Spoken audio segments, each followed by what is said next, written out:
Muda a thought, Joe. Hasta mañana. Hasta luego. Adios, everybody. Have a good day. Peace. I don't know how to follow that up. I was going to say, like, welcome to the afternoon show in a different language, but you're going to have to get it in English. Yeah. Because I ain't multilingual up in here, so it is what it is. I'm a back Canadian. What language was Joe speaking?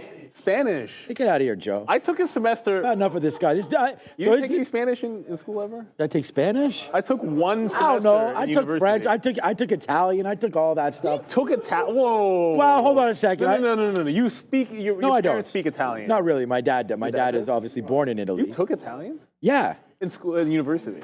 Yeah, but it wasn't necessarily to learn the lessons. You know what I'm saying? No, it's come on, my it's the guy. same reason I took Spanish. Come on, my guy. We had a mandatory. You had to do 2 language credits in my program, which is ridiculous. And so one of them I did Spanish. First of all, it's never good when I see Randy, Rob, and Mark all at the same time here. It's like I don't like seeing all 3 of them in the same space. It It's a full moon. It's like something's happening. You know what I mean? Like That's not good. You know, that's the thing. Like whenever I see Mark, I always see Rob, but I don't ever see Randy in the mix here. There he is. Everything all right over there, Randy? I don't like seeing all 3 of you guys around. Brendan's getting the new monitor situation there. I think he's doing like the in the Staples Center there, the new one in LA. It's not the Staples Center, but you know where they have the it's all around. It's like no, not the Sphere. He broke something. That's why. Steve Ballmer? Oh, he broke something on his thing. Yeah, no, yesterday the Clippers. What's it called? Their new scoreboard. I don't know what it goes it's called. all the way around. It's like it looks so sick. I don't think there's a name. Is anybody for it. there? I'm not even in the chat right now, by the way. I wonder if anybody was there last night. And what is it called? It's the something center. We should ask Perplexity apparently, because that's it. Perplexity what? No, actually, you know what, Mr. Westermeyer, if you're in the chat, I'm curious why. First of all, $10 winner. On our Magic 8 Ball, which isn't here, why one of the things is we should ask Perplexity, because I always ask ChatGPT or go to like. I love that Randy's just on our screen. Here, put the chart of Tesla there. Put my screen in the back so Randy can see this. Randy, this is a $10 winner right here on Tesla. We are long right now, right down here, Randy. 248, 247. We're long at 247.65 right there off VWAP. Never fear. We got a little bit out there for $10. Now we're waiting for a little bit more, 258. Look, I called this Tesla move yesterday. Not that I actually thought it was going to go up 20%, but I'm like, what about this high right there for Tesla? It just came back in. Look at Randy, man. The guy's cruising on the 200 period. Randy loves the 200 period moving average, baby. Right there. What's up, Randy? I like that. There it is right there. Here, I just got it. Money Storm. That's awesome. There's the Money Storm on Randy right there. Randy, catch some of those dollar bills, man. What is it here? One more time. Catch those, Randy. There it is right there. It's the hottest one. It's the hottest one. I gotta thank the babyface. Get over there, babyface assassin. There it is right there. There he is. What's up with Randy and Joe? They are in the building. If you don't think we have fun around here, Jamaica in the house, baby. You know, I tend to have more fun holding on to $10 winners, so this might be. What's up, Rob? This could be a very, very interesting afternoon here for sure. But all right. So we have a poll. We will get this up in a matter of seconds. The answer to this poll is yes, but there's a typo in the poll. Because the question for Tesla is on the poll, will Tesla close at 26? Obviously, it's meant to be 260. What is it? Well, close at $26. Well, I think the problem is it should be, if we redo this. I'm all in. Fabian, we should redo it for, will it get to, maybe not close, will it get to, because I wanted, there we go, we're going to replace it there, 260. I think it's going to get to. Close is a different story, above or below $260. But I think, well, I guess we'll have Sharif when he's in place. I have a pretty good idea what we'll be talking about in the symbols that you guys want. My assumption is we'll be leading off with Tesla anyway, so we won't get too far into it. So there we go. Will it? No, it's still wrong. No, 260. 226. What is happening over 260, not 226. Okay, no, because he sees me long Sharif. at 247. He thinks there's no way it's at 256 right now, but it is. I'm listening to some Kodak Black in my ear right now, gnarly here. Okay, we don't have anything. Oh yeah, by the way, we have a $10 winner. We're not going to hit that, but we also have a $2 winner with Google right now as well. So just doing some big things here as we let it go. Oh man. All right, are we ready with the big man over there? Yeah. All right, Professor, take us to school, big guy. To the afternoon rundown, everyone. The show where you get to decide what we talk about in the afternoon. You saw the big hooners are ready. They're going. Make sure to join us during the midday show and get into that chat and vote for your favorite tickers every day. But only the top 5 make it on, so make sure you are persuading your friends. There is a look at the NQ up 0.7, the best of the indices today. The ES is about flat, up 0.8, and the Russ also flat, down 0.6. The Dow, though, a very negative, likely as a result of Boeing, down 0.44 last time I checked. The first ticker, as decided by you guys, who's surprised with this one? TSLA, where is it now? Almost 21% in the green. Obviously, if you've been with us today, we've been talking about it. Beat everywhere, really, except on revenue, and it wasn't a year-over-year decrease. It was just a miss with respect to estimates. But everything else, guys, absolutely killed it. Both of you traded this well. Tell us about it. Well, I didn't hold on. Actually, it was right in the midday. Like right in the midday, I came on the mic and was like, okay, what we're going to do is got this blowout trend through 251. We'll get to the other parts before, but like we get to that blowout trade through 251 where I was like, I'm not going to take the break here in the middle of the day because I don't like midday breaks. We'll look for a fail break at 251 and then whatever the dip is. So the break of 251 was here. Notice how there isn't a red candle. So it did this trend. I got out when it broke the trend line looking for a re-entry. And then you can't make it up because I did the lesson of the day. And whenever I do the lesson, I'm going to get up, chance to go to the bathroom, grab my lunch, all that kind of good stuff. That was exactly when it gave the only re-entry setup that is perfect.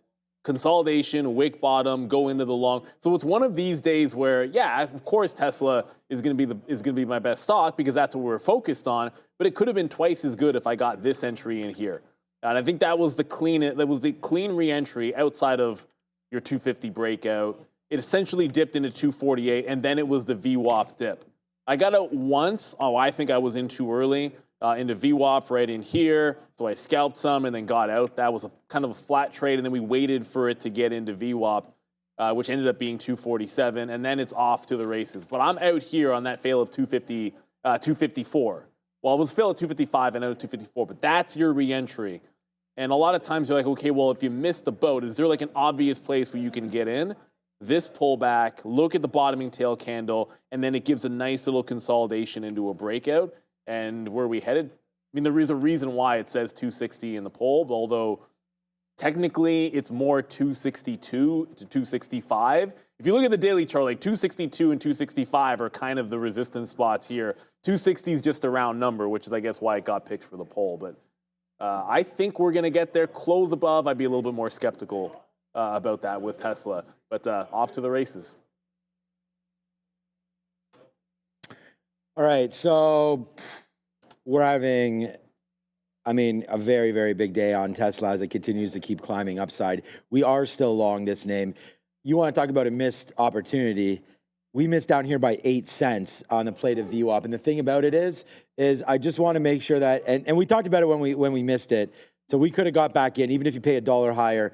The important thing here is that we talked about it right here on our note today, that we were going to wait, that's yesterday's note, that we were going to wait for Palantir. No, we're already in Palantir. Where's today's? I'll have to go find it. Anyways, today's sticky note, we talked about waiting for VWAP. So I'll have to find it for you. And we waited for VWAP. We waited for the pullback in VWAP. It already gapped. When a stock gaps like this, like it did overnight, you want to wait for VWAP pullbacks, or just take out pre-market highs.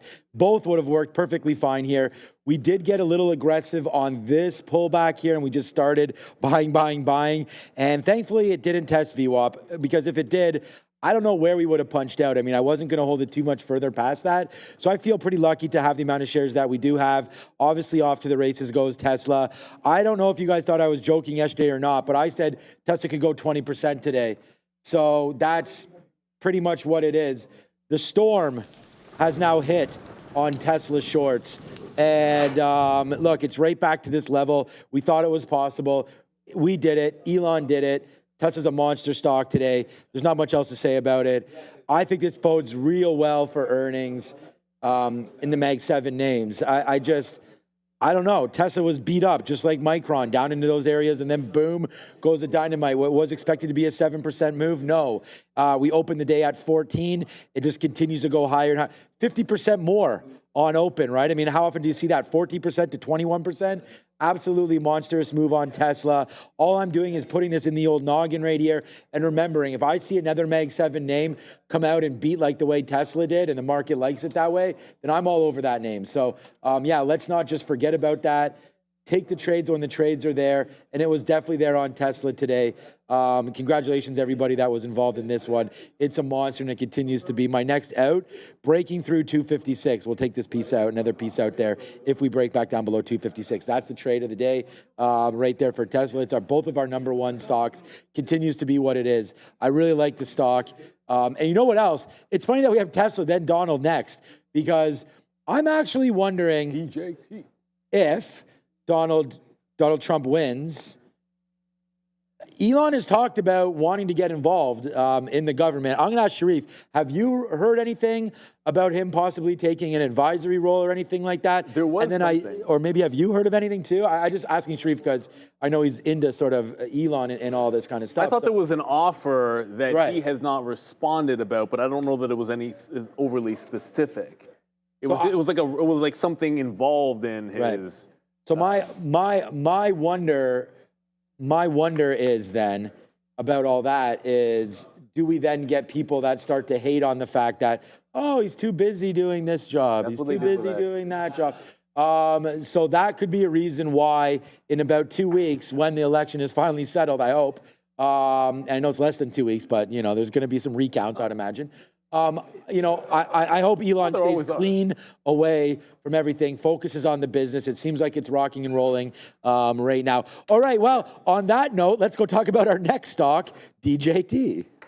With absolutely no news today, Sean, other than the fact that, yeah, Donald Trump is running for president. It's trading this once it broke 36, as you saw. I mean, the 36, I believe, 10 was the closing print from yesterday. I was trying to keep an eye out on that one, but it gave 36 up. No specific headline, as I mentioned, but to answer your question, there was that post where he put Doge, and that was an acronym for Department of Government Efficiency. I think he might take an advisory role, but I gotta echo you there. If he takes a cabinet position, he's really gonna irk the shareholders. Yeah, look, they'll find a way to not like it. Although, you know, you can say have him be more focused, but I mean, obviously he's been really focused. I did see something, and I just saw someone say a good word there. No, it's he wants to. His big thing is the efficiency of the government. He thinks there's over 400 different government agencies. And he was trying to make more efficient. So it's the efficiency czar, I think. Just like Kamala was the border czar. You know what's unfair, though? Like any border going really well. The larger you are, the more inefficient any central government. Like, what do you want? Like, there's more money in the U.S. There's a huge population.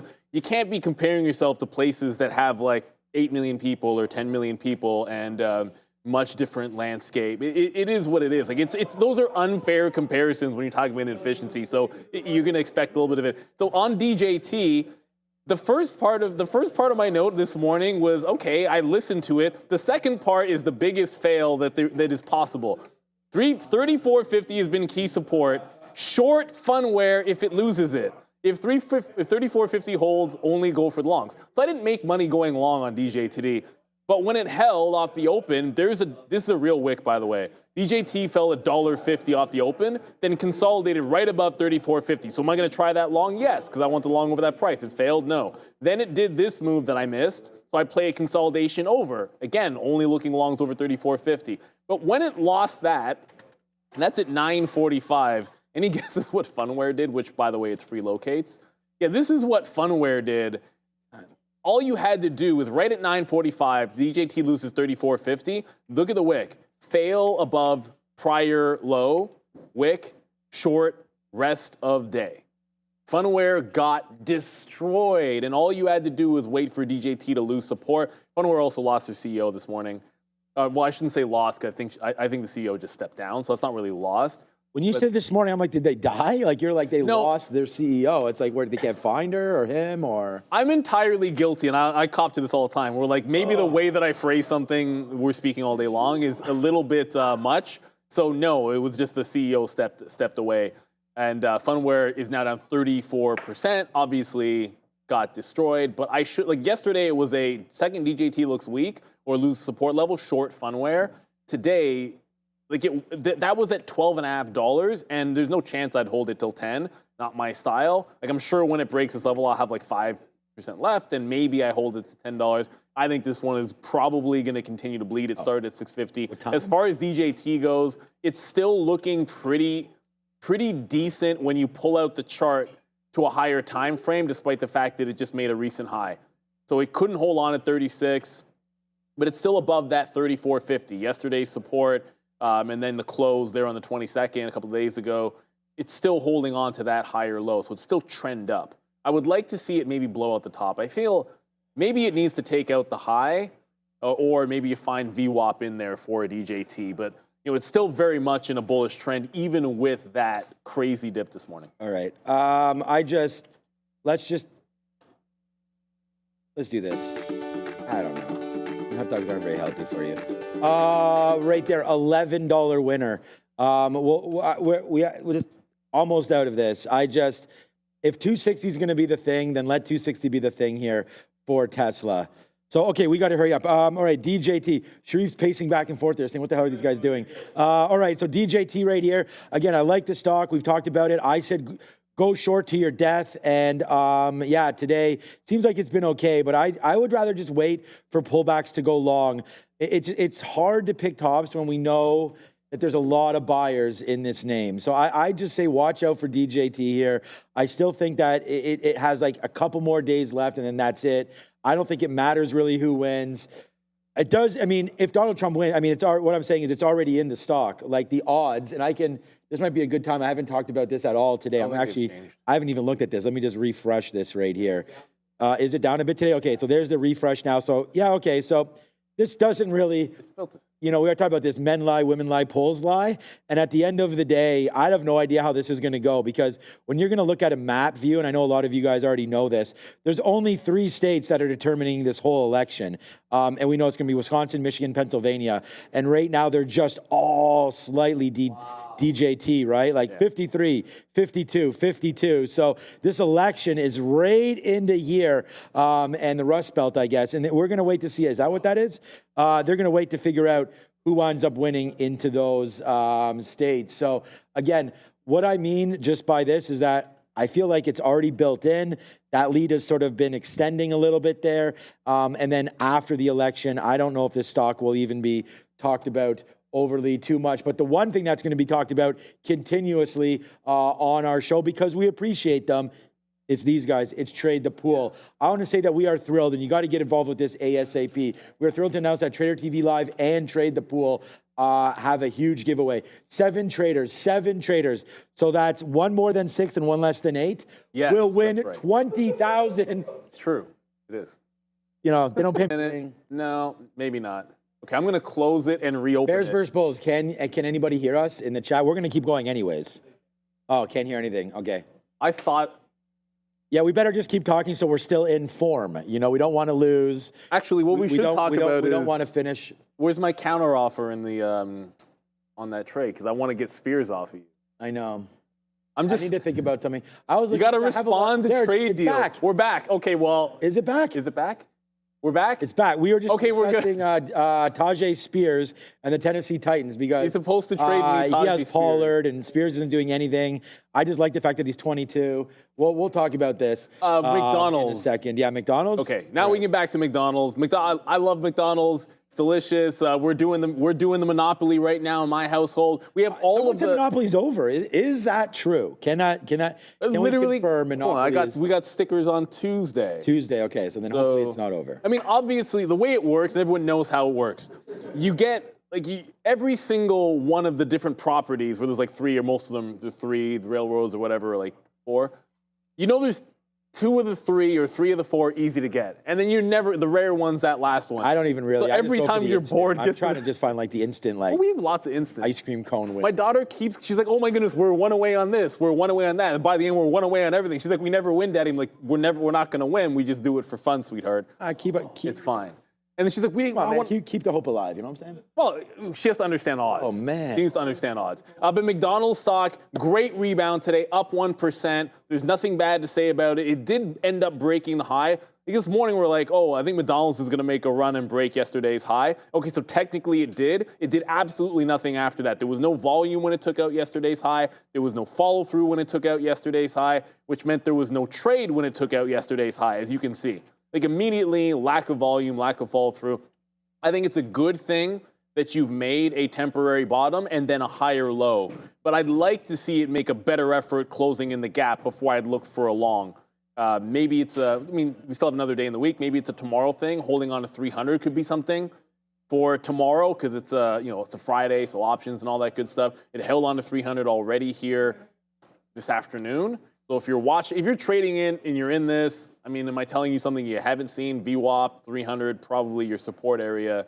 But I'm not going to touch this. Lack of follow through on the breakout of yesterday's high. If anything, kind of pulling back when the market is going up. Like the only trade I'm in, because I got out of any long, is AMD, and it's under VWAP, and that's about it. But as I speak, we're going to get to Nvidia, so I'm not going to leave it for that. We'll get to Nvidia in a second, but AMD, I'm not waiting for VWAP to get out. I've been shorting it off of this high. I'm getting out when it breaks this local top, which isn't about 7 cents or so. So I'm not waiting for VWAP to get out of this trade, but I will wait to VWAP to see if it's still going to be a weak name. But there isn't much weakness in the market today. Let's talk about, you want to talk about McDonald's? What do I say? I don't know. Yeah, no, I was just going to say that, this is a name that I own still a little piece of this. We did get some out. I was really impressed with how much McDonald's sort of battled back off of that. The thing, more to the story was the fact that it's much different than Chipotle.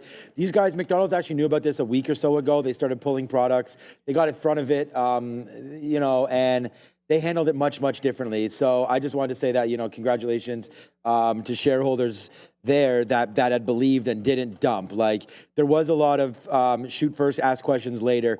It seems like it may be in isolation now, and we'll just hope that there's no more of this, and for the safety of, because the thing about McDonald's is, and it's like what Neil was saying, is that I don't care if I get E. coli. Maybe I'll lose 20 pounds. I still care. Yeah, but it's you bring your families there, and that's the problem. Is it's not like it's just like, this can affect kids and all that kind of stuff. So for me, it was a little not worried about it, as it was very isolated, and they talked about that. But that to me, I think is why there's been a rebound, is the fact that there's only been that one death, thankfully for now, and that they've said that they've isolated it, they got it early. So that's the best part about it. And again, McDonald's up that 1%.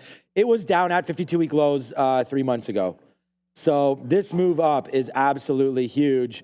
Obviously a buy zone here. We talked about it yesterday. The favor came down to 250, but it's not even close. It didn't even touch the 200 period. So I like McDonald's. I think it continues to work. And out of all the restaurants, Chipotle, McDonald's, Wendy's, they're all working. A lot of money out there in the economy right now, apparently, at least these stocks are saying so. Yes. SoFi, next up on the list over here, 4.25 in the green. No specific catalyst for this one, but I'm assuming it's moving in sympathy with the Lending Club, which reported and did quite well. It's another very similar company. They do online micro loans or small loans. This is a look for, in case you guys want to look at this, LC trades on the NY up about 12%. SoFi trading in sympathy. SoFi. I was just talking. I didn't even realize that I was going to ask what's the story, and then Sharif just mentioned it right there. But yeah, you have the chart up. I was really surprised. We saw someone in the chat this morning was like, SoFi's at 1070. I was like, what? Okay, well, we were there before, and then all of a sudden we looked back and it was at 1130. So now it's falling back though. Have you seen JPM today? This is a little bit off topic, no. But I'm gonna, in a quick second, I'll pull up a chart of JPM. But I'm looking at this, and I should be in this already. This is it's not a day-long trend down because it went up this morning. But it is since 10:15, over the opening range. Look at the trend to the downside that held. So connect this trend here. It tried to break. It's breaking on the 15-minute. In 4 minutes, it'll be a closed candle. But I want to be long this consolidation to this bottom at 1078. So I'm gonna see if I can get something on the bid. Ideally, I should be in at like 82, 83, so I'll get some here and then wait to get some lower highs. But that is a day-long trend reversal on SoFi. I like that kind of a trade. That's a setup that I like, especially on a stock that's up. It's not, if the stock is down 50 million% or just down on the day or week, then I wouldn't necessarily like it. But you're talking about something which is in an uptrend and then does a downtrend for most of the day and then does a mean reversion here on SoFi. And it's not really the same thing, but the chart of JP Morgan to go green today was, I'd say, rather impressive. It's weird. Like, a lot of times there's stocks that you don't look at. Like, look at the open on JP Morgan. So you think somebody liked it at $222 at the open? Like, it just falls right in and then just boom, just gets smoked right into like almost 224. That ends up being resistance. It falls all the way back to where? $222. And then right back in and breaking the highs. When people talk about a supply zone, this is what they mean. Buyers galore at the 222 level on JP Morgan. Usually that means we're probably not going to get another chance to trade off of that. But SoFi, yeah, I like this mean reversion right here. I'm just sitting on the bid at 86 and see if I can get more at 82, 83. I just heard something about Wells Fargo. I don't know, de-risking the balance sheet. Okay, not okay, so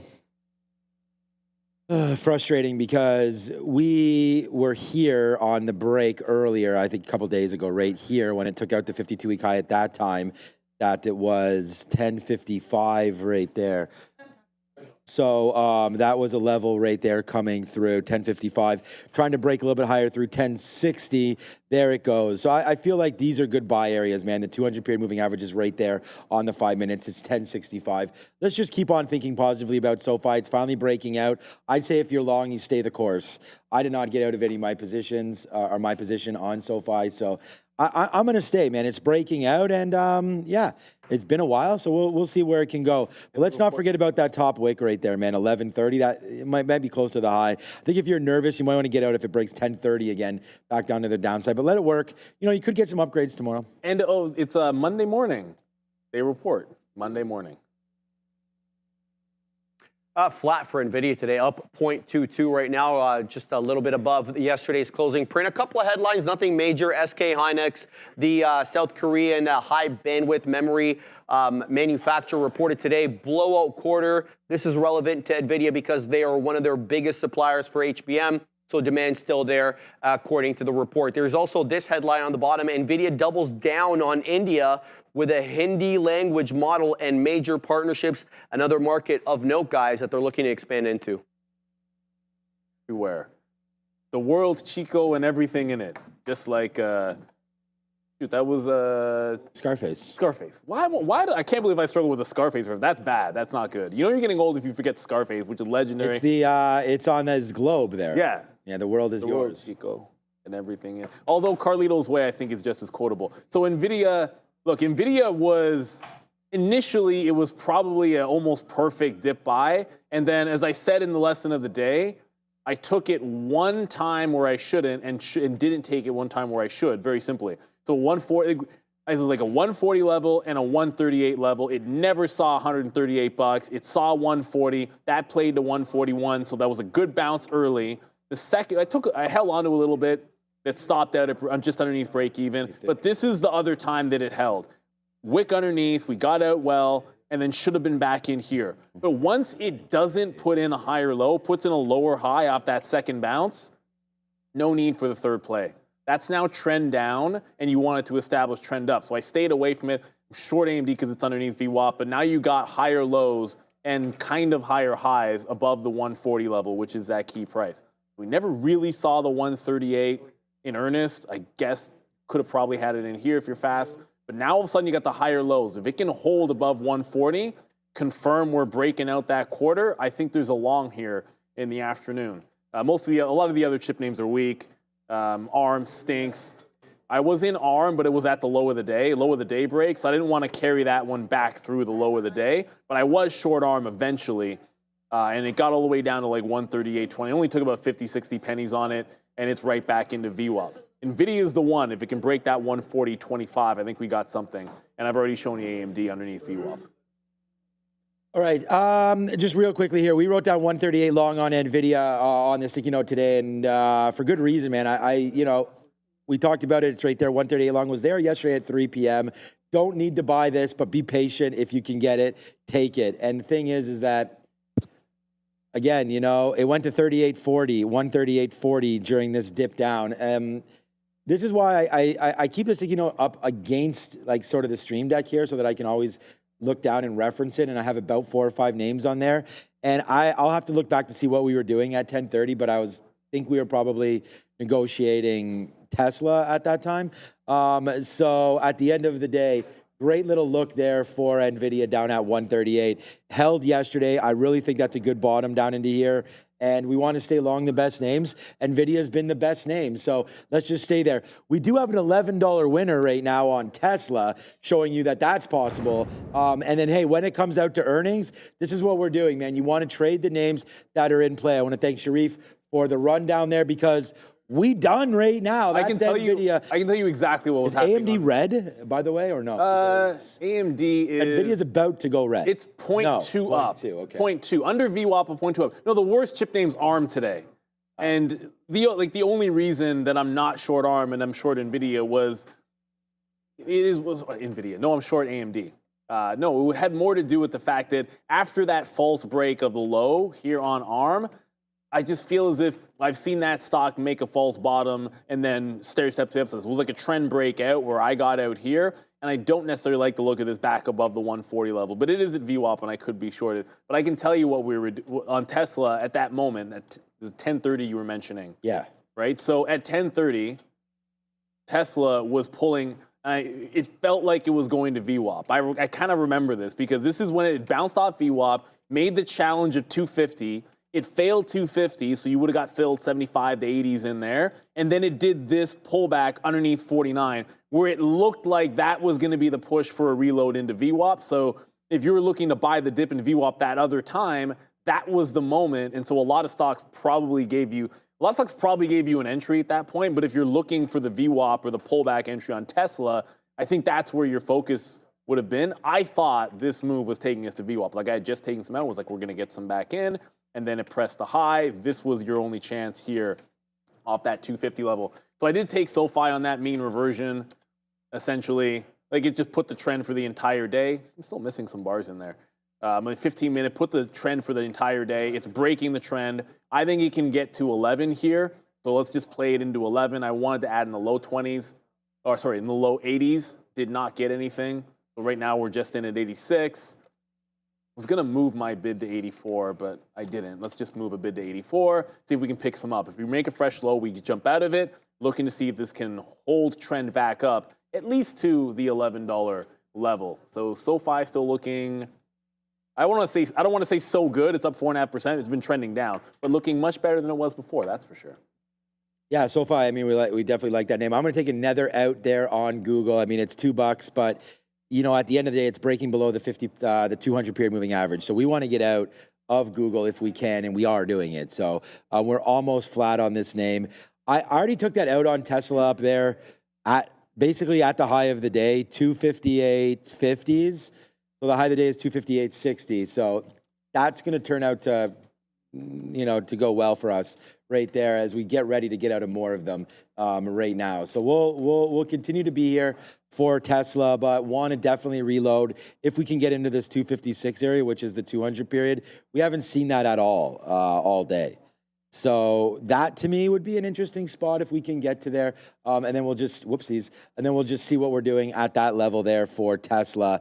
And then that's about it. Palantir was a good trade for us today. It's now out. We got out early on Palantir. We had a great trade, but we talked about this, not having enough shares, and we didn't. So I don't know. It's going to be a good trade. It's, we'll make a cup of coffee. That's what we say when we make or lose a little bit on different stocks. And we just didn't make that much on this. So it is what it is. We got overfilled there. So that's why it looks like we went short, but we didn't. All right. So that's what we're doing right there. All right. So that's Palantir. I want to look for another trade. So the other one that I've been looking at for a while has been DraftKings. That did break 36.50. And remember I said it would go into like the 40s or so. So it looks like it's trying to do that. right now. Why can't I put those? Oh, okay, everything's fine. Yeah, so it only went down as low as 35. And remember when we talked about that earlier on that break? I think we said that we were going to take that, but it was only breaking down into the 30s. And I said it would be worth maybe 20 cents. So if you have that trade, good. I think there's still a possibility to take it again. But it bounced exactly off that level that we thought it would. I don't know if it's worth taking the next time, knowing that the bottom is only 14 cents. But the high side is 14 cents as well if you want to take it underneath VWAP. So if this market drops, I'm thinking about going even right now on DraftKings. Just using this level right here, which is basically 50. Yeah, it's 52. I mean, we could just punch this short and then use it against a declining 50 and a declining 200 period moving average. So I kind of like this trade. I think it could be one that we might be able to get into almost immediately right now. There's a lot of names that are... The thing is, it's not the volume's not there. I'd rather trade a name that's doing volume. There's a lot of names that are red that are... Look, the Nasdaq's only up 0.7 and the ES is, what are we? Only 0.1. So I guess it feels... This is a problem. When Tesla does 20%, your perception of how the day has gone is much different than the reality, which is a lot of stocks are not having a good day. I just saw Nike was down 1% and at those lows. But there was a question here from Rohit Sharma. And you're not going to like the answer if you're in Rivian, which I am too.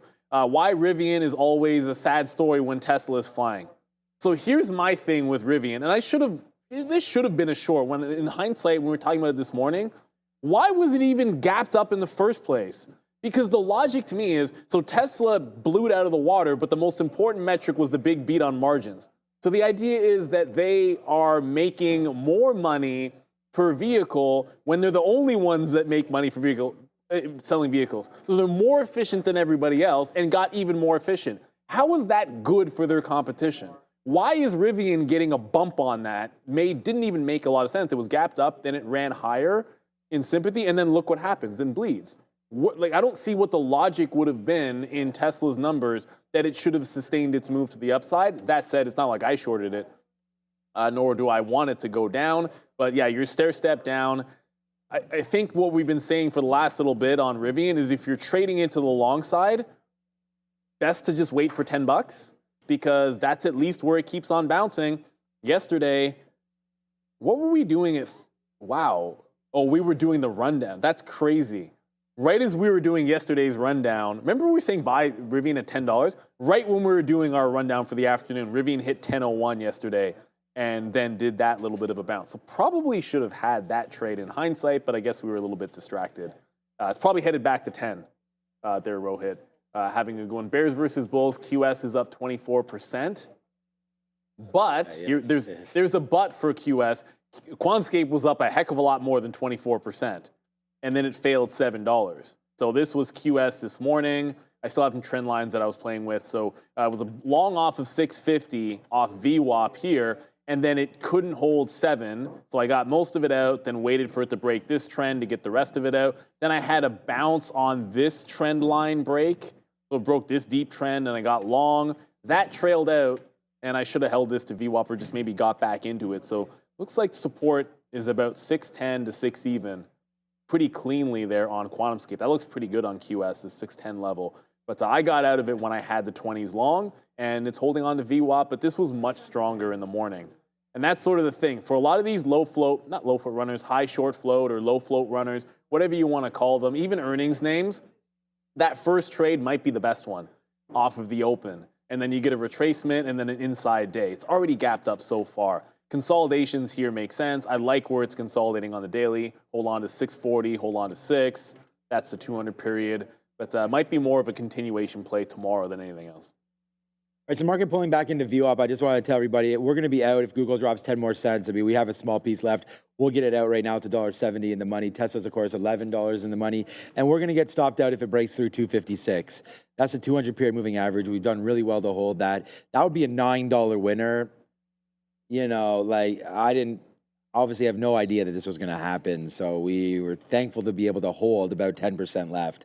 We don't have 10% anymore, but as we got out up here, we had 10% left. So now we only have about 3% left as we just pieced them out on the way up. Actually, 2% left.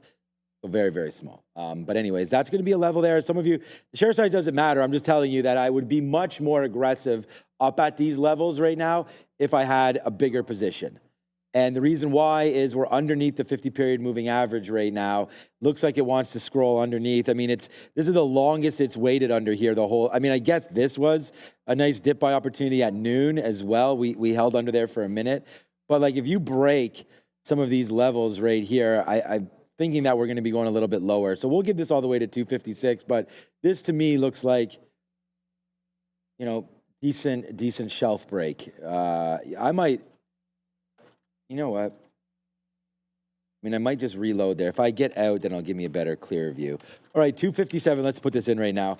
I hate getting out of this, but it's kind of like a thing where like I like to show everybody that I'm still in it, but I have to. That's just an ego thing. I mean, if you're gonna make money, you gotta make money. 257. All right, 257 quarters. There it is. I'll put the trade in. Do I hit enter? Yeah. Okay. It's already $10. Stay with your rules. We're underneath. If it breaks this little shelf, let's just get out. I mean, we may forget it. I'm not doing it. All right, forget it. I think we still see 260. I'm not going to do that trade. But that just to let people know, again, it's a very, very small piece. But if I zoom in here, it even looks more obvious that maybe we should be getting out if that breaks. So underneath, look, test of the 50-period hold, rip back up to highs. Don't break highs. Like this is like, I know we have Neil's lesson of the day, but this is like, we do this every day. There's the dip down. There's the retracement back to highs. There's the fail at the high. We already took a piece out. So let's face slap for that. I mean, we already have that out. I'm holding the same amount of shares now, a little bit less than where I got out right there. So it's fine. We got out of a good amount, but now it looks like it wants to go, like not testing, holding, breaking. I think this goes lower. So we'll wait. We're going to wait for 256 on that one. We are going to get out of Google if we break through this. So that's a breakthrough of 70 on that. Yesterday's big mover for me was IBIT. We really hit Bitcoin yesterday pretty good. You should see MSTR today. Yeah, today's 67. I mean, imagine IBIT and Coinbase and all that are having a much better day than they did yesterday. But look at this, man. Yesterday we were looking at a 38 top. Today it's 38.70 top right there on IBIT. So I think that to me, again, looks like a great short opportunity. It doesn't want to break it. I'm assuming that that's close to being 68,000. That's 38.50 area, so 38.70. So we'll wait to see what winds up happening there for IBIT. But again, a break of this, I don't mind. You know, let's just see what the market wants to do. Nasdaq up 0.6. What is the ES?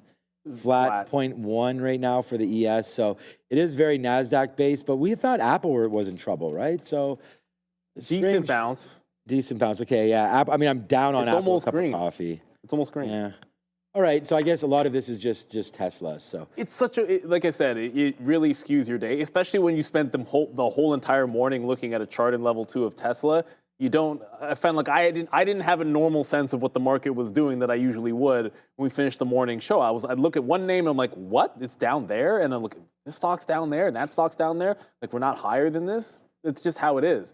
I'm going to show you why I am not going to reload AMD. So whether or not something, like okay, so this is the channel it's been in since I've been in it. So yeah, it's underneath VWAP, but it's kind of like a little bit higher highs, even though I'm kind of getting around the same entries. But each time it dips, we're not getting the same prices. You're not getting as much. You're not getting into 153. So you can do this forever or realize, hey, I'm just going to start covering it. And if it breaks this channel now, I can wait for lower, but I got to wait until it goes right up into the top. I'm just going to get out if it breaks this trend. It's starting to look like it wants to go to the upside. However, if you don't get to the top of the channel and it breaks lower, then there's no point being on the bid at 153 because that's a break of the channel down. You should hold for lower at that moment. But there is Havana Woody, help a brother out and poke Fun long. No. Funware is getting moked today. DJT's probably better for longs today than them. And Sebastian, Lam Research, stink bit.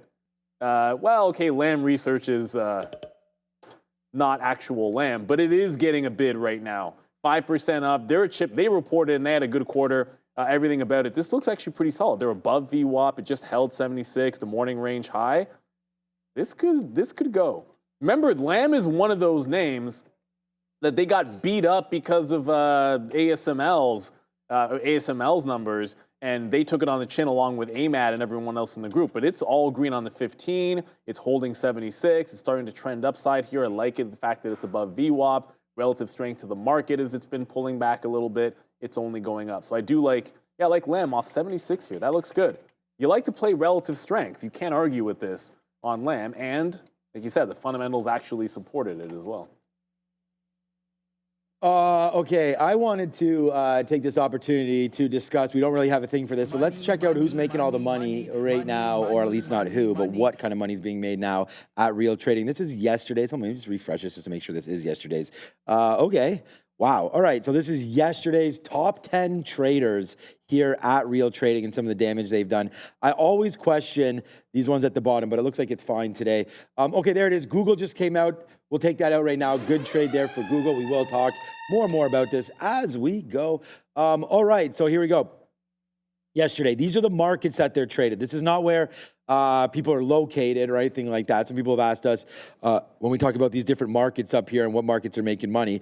But right here, yesterday, it looks like it's no Europe at all yesterday. We used to have one of those traders making that money in Vienna. I don't know what happened to that, but right now, Amex, Chicago CME, New York, and Nasdaq. So we talk about it with Trade the Pool, obviously here at Real Trading as well. You can trade pretty much any name. The rule that we have at Real Trading, which is who we trade with, is it just has to do more than 50,000 shares average daily volume, and then it would be unlocked, meaning gives you that opportunity to go in there and trade it. So, all right, yesterday Nasdaq. So I feel like, what was the big Nasdaq name yesterday? We had AMD, we had Nvidia, a lot of those names moving around yesterday. Tesla even on a little bit of a dump there. I'm expecting numbers to be could have been any chip name. Maybe bigger than this tomorrow. There's Nasdaq, there's New York as well. Nasdaq, New York. Someone just Canada specific. Canada really running the bottom of the table right here. 789 CSE, Canadian Securities Exchange. They're just a little bit of, so they'll have a lot of, that would make sense. Yesterday was marijuana. Oh, of course. So that would make sense. And again, a lot of traders here will move over. And so there are some cannabis names on the CSE. So that may be where that comes from. And then that's it. So that is where the money is coming from at Real Trading. And again, we talk about that all the time here on the show. I'll actually call it up right now, our website, because I want to show you what we're talking about right here. This is Real Trading. Whoops. Right here. And this is what I'm talking about. We have over 3,000 traders, both in live and in demo mode. So, and it's about getting funded, right? And eventually it's very, very similar. There are strict rules involved with hitting your certain limits. We actually have right now, shout out to Lars and Brankles and everybody there and Wayne on the bridge right now, as we are currently going through the campus program, and it's been a huge success. So shout out to everybody that's running that program in behind us there. And you right now with Real Trading, both on the prop side of things and on the campus side right now as well. So, go find out about that. Your financial opportunity, $500. You'll grab the all of this, all your access to the Cube, allows you to trade from home, the simulator, membership to online coaching program. And you're not going to get a better coach than Brankles and Wayne. So that's going to be part of that. And I don't actually know if that's what they would be doing, but there it is. That is the P Pro 8, 50 plus global markets and all that. But that's for the campus program. Well, that's you'll if you're opening up a floor, it'll be a different process, but at the same time, you still get Dimitri. Exactly, great opportunity to do all of that. You'll have your own trading floor supervisor. I forget what they're called now. And live support. Floor.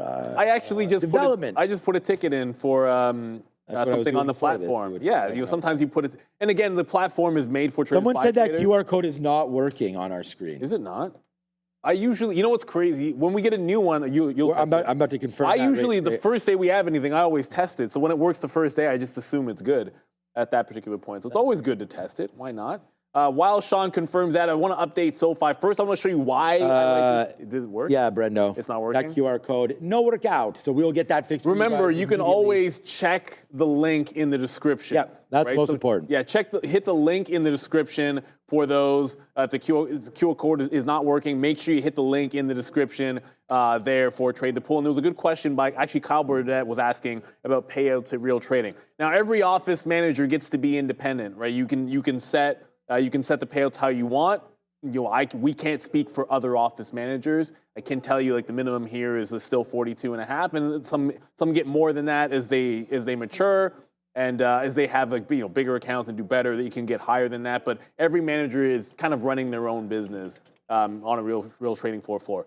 So SoFi, we got in because it broke the trend line. I'd say a little bit late because on the 15, there's your trend down once it failed the high. There's the lower high, sets this trend, broke it here, but was still able to grab 86s. It just got into 95, so I got some 93s, 95s. I have a 97 offer as well. And then I want to see it break $11. If it can break 11, work it into these, like this chop zone here, like 11.05 to 11.20. They're on SoFi. So that's the only new thing. I told you I'm not reloading AMD because it's just slowly creeping up and up and up. So we'll see. Ivana Woody's still over there in Funware. Good luck on Fun. Like, it is absolutely, from a risk to reward, We ain't. like, look at that. It is hard to ignore, like, this bottom. Like, if the same thing that SoFi is trying to do, which is break a day-long trend. Like, if you go from here when it fell apart, because to me, like, it's a new trend here when it fell apart. It's actually held this the whole time. But it hasn't even, like, bottom tail candle at 9, it hasn't closed above. Like, that's the setup I like. I like it when it's reverted, because a lot of traders that are taking, maybe they're taking profit out, they're looking for a trend reverse. I didn't hit save when that happened, but you're looking for a trend reverse. They're waiting for it to break out that trend line. I guess you'd connect it from there. So if it gets above like 925, volume kicks in. I think it has a chance to go, but I need some confirmation if I'm going to go against the grain, which is what SoFi gave. I haven't seen it quite yet in Funware, but it is intriguing. The other part is it's SSR, it's short sell restricted, so why not?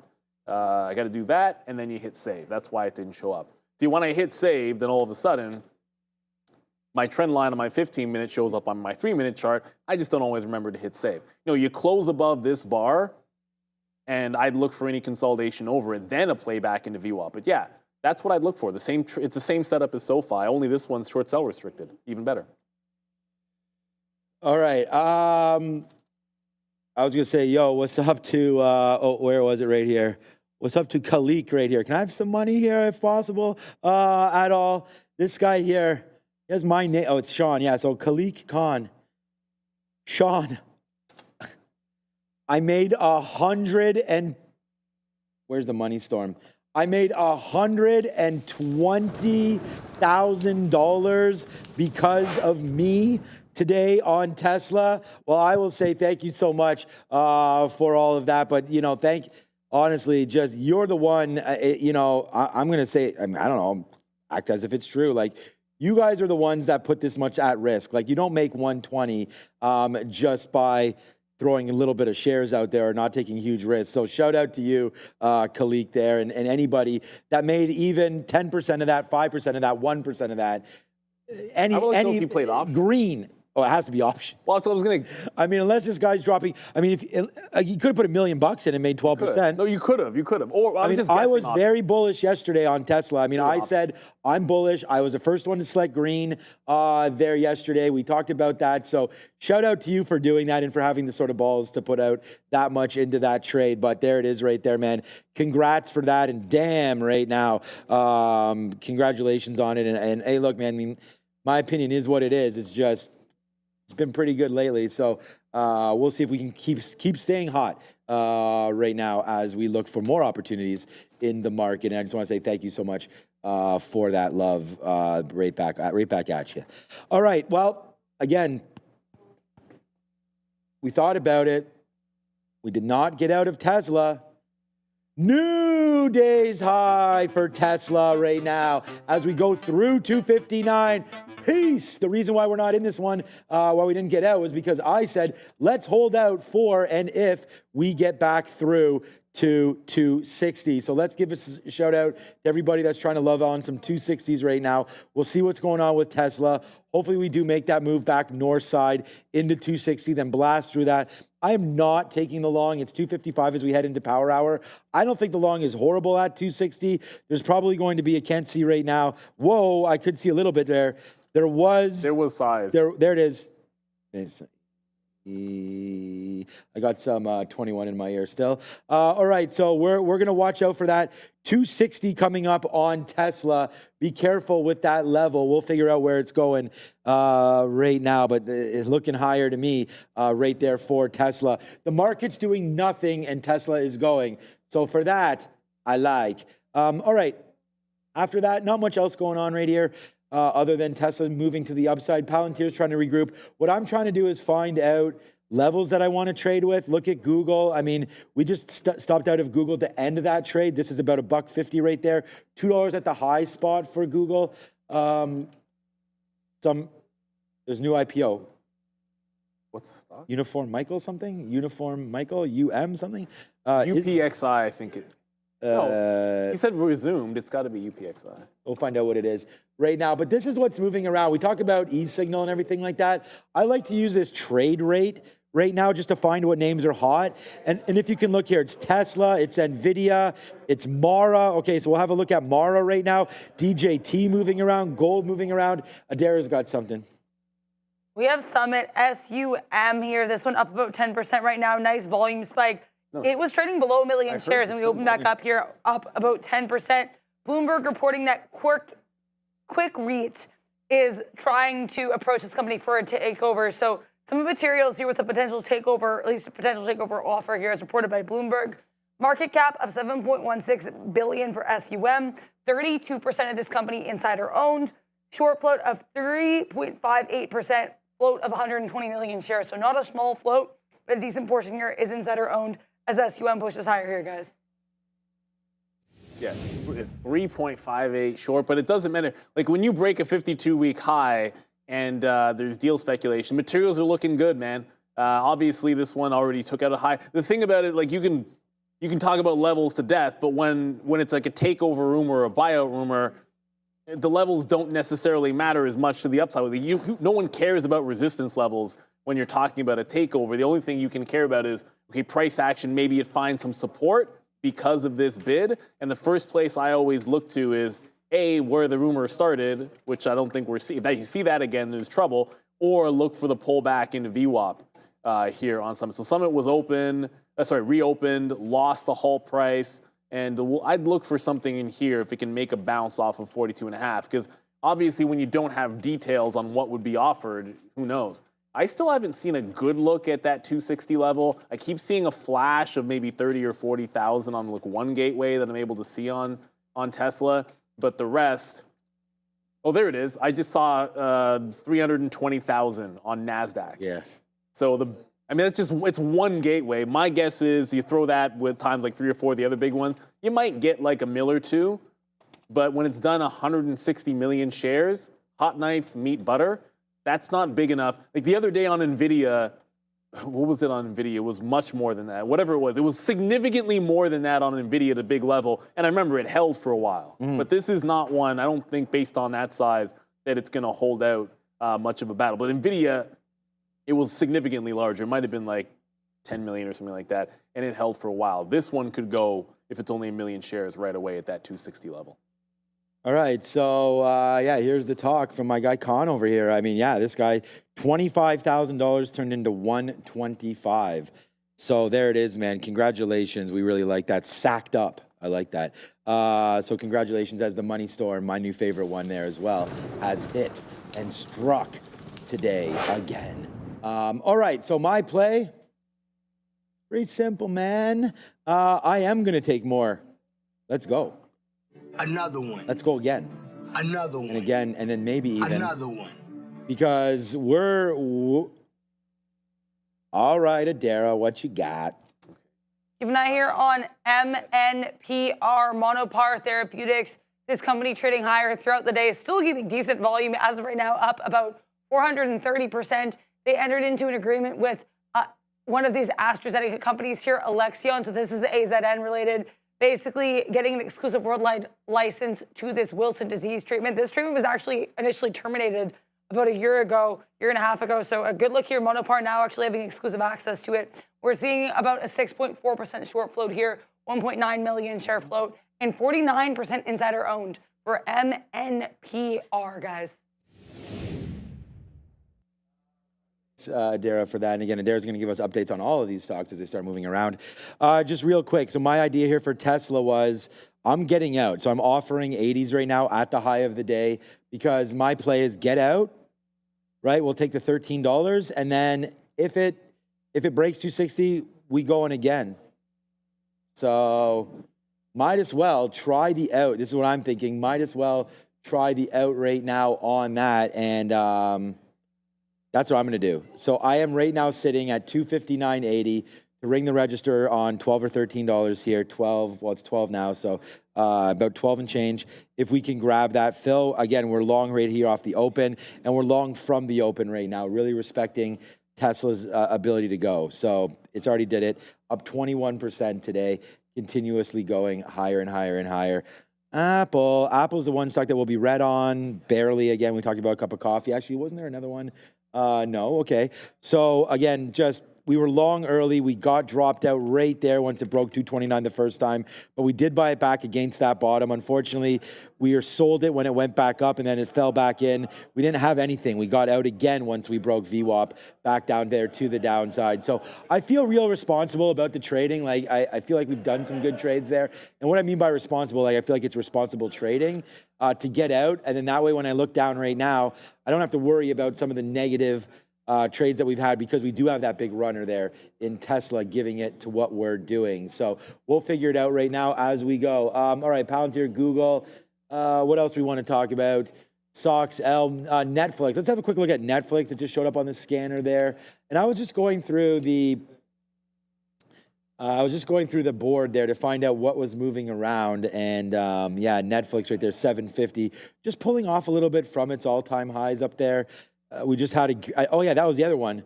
We've had great reports from Micron, Netflix, Tesla right now, right? I mean, some of these big tech names, we had TSM, ASML was the other way, but that was actually, it doesn't matter. They reported a day earlier.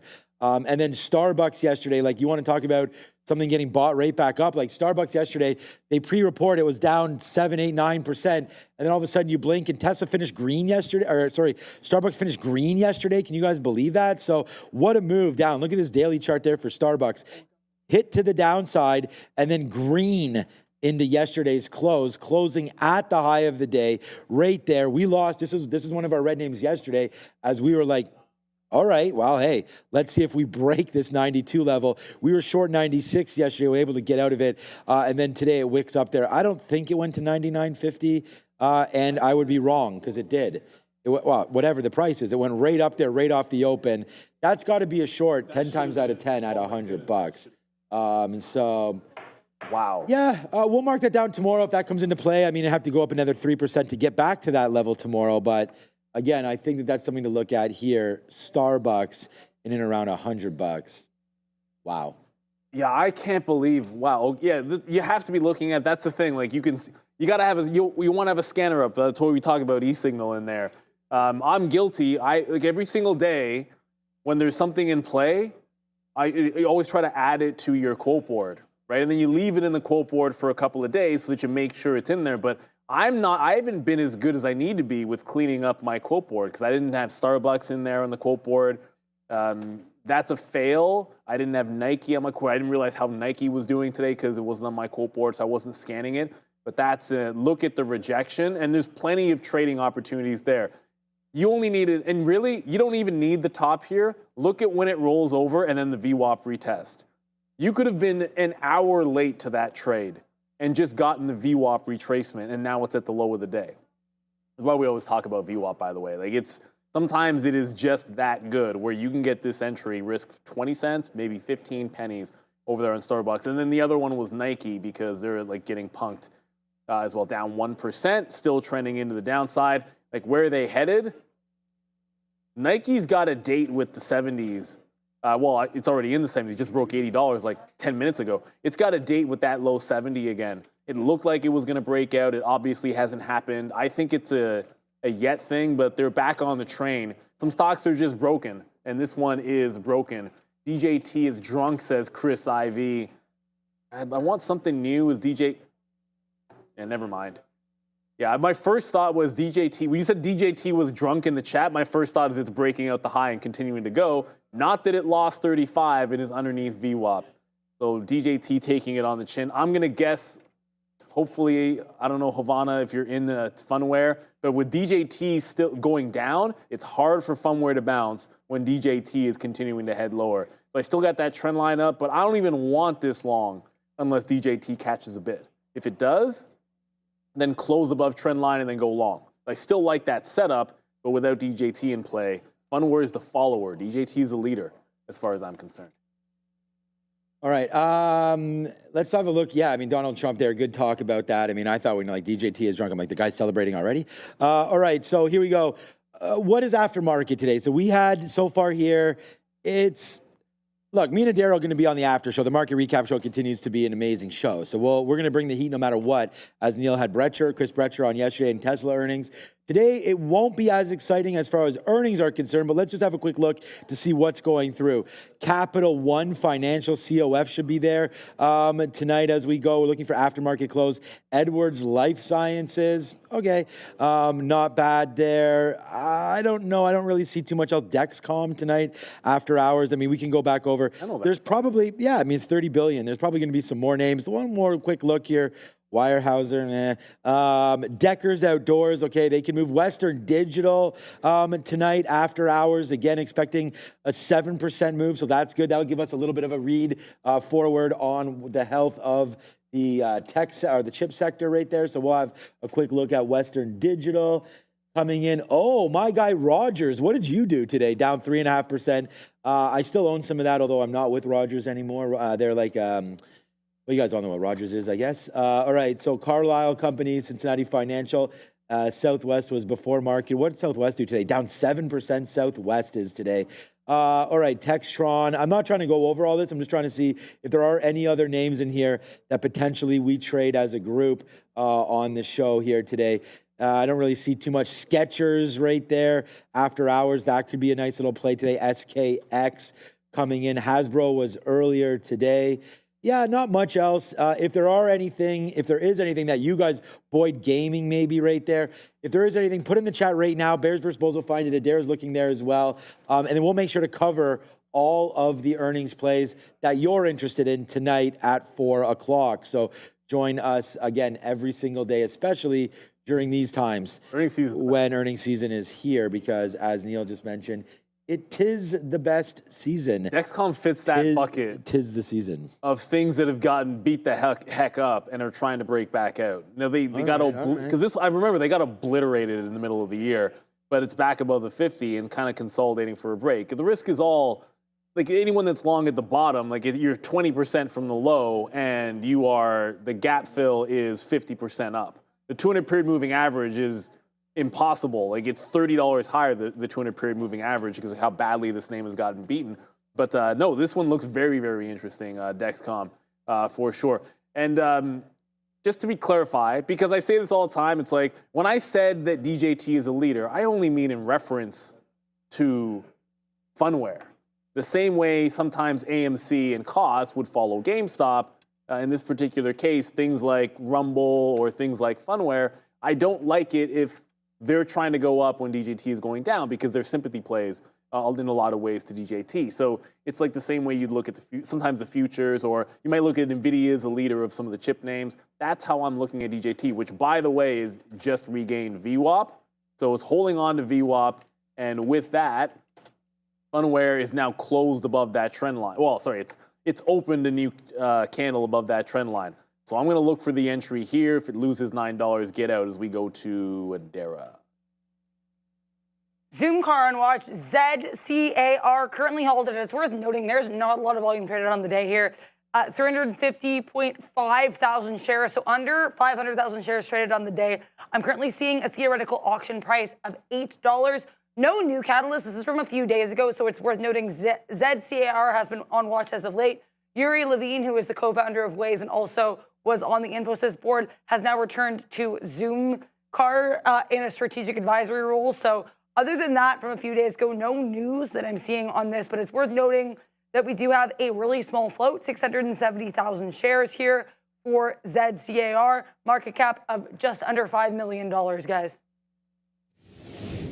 Right, Waze. Yeah, I think Google with Waze as well. So they own Waze, right? Google. So let's have a quick look to see what Google's doing. Again, a great bounce off of VWAP there. That could have been bought for sure down there as the market.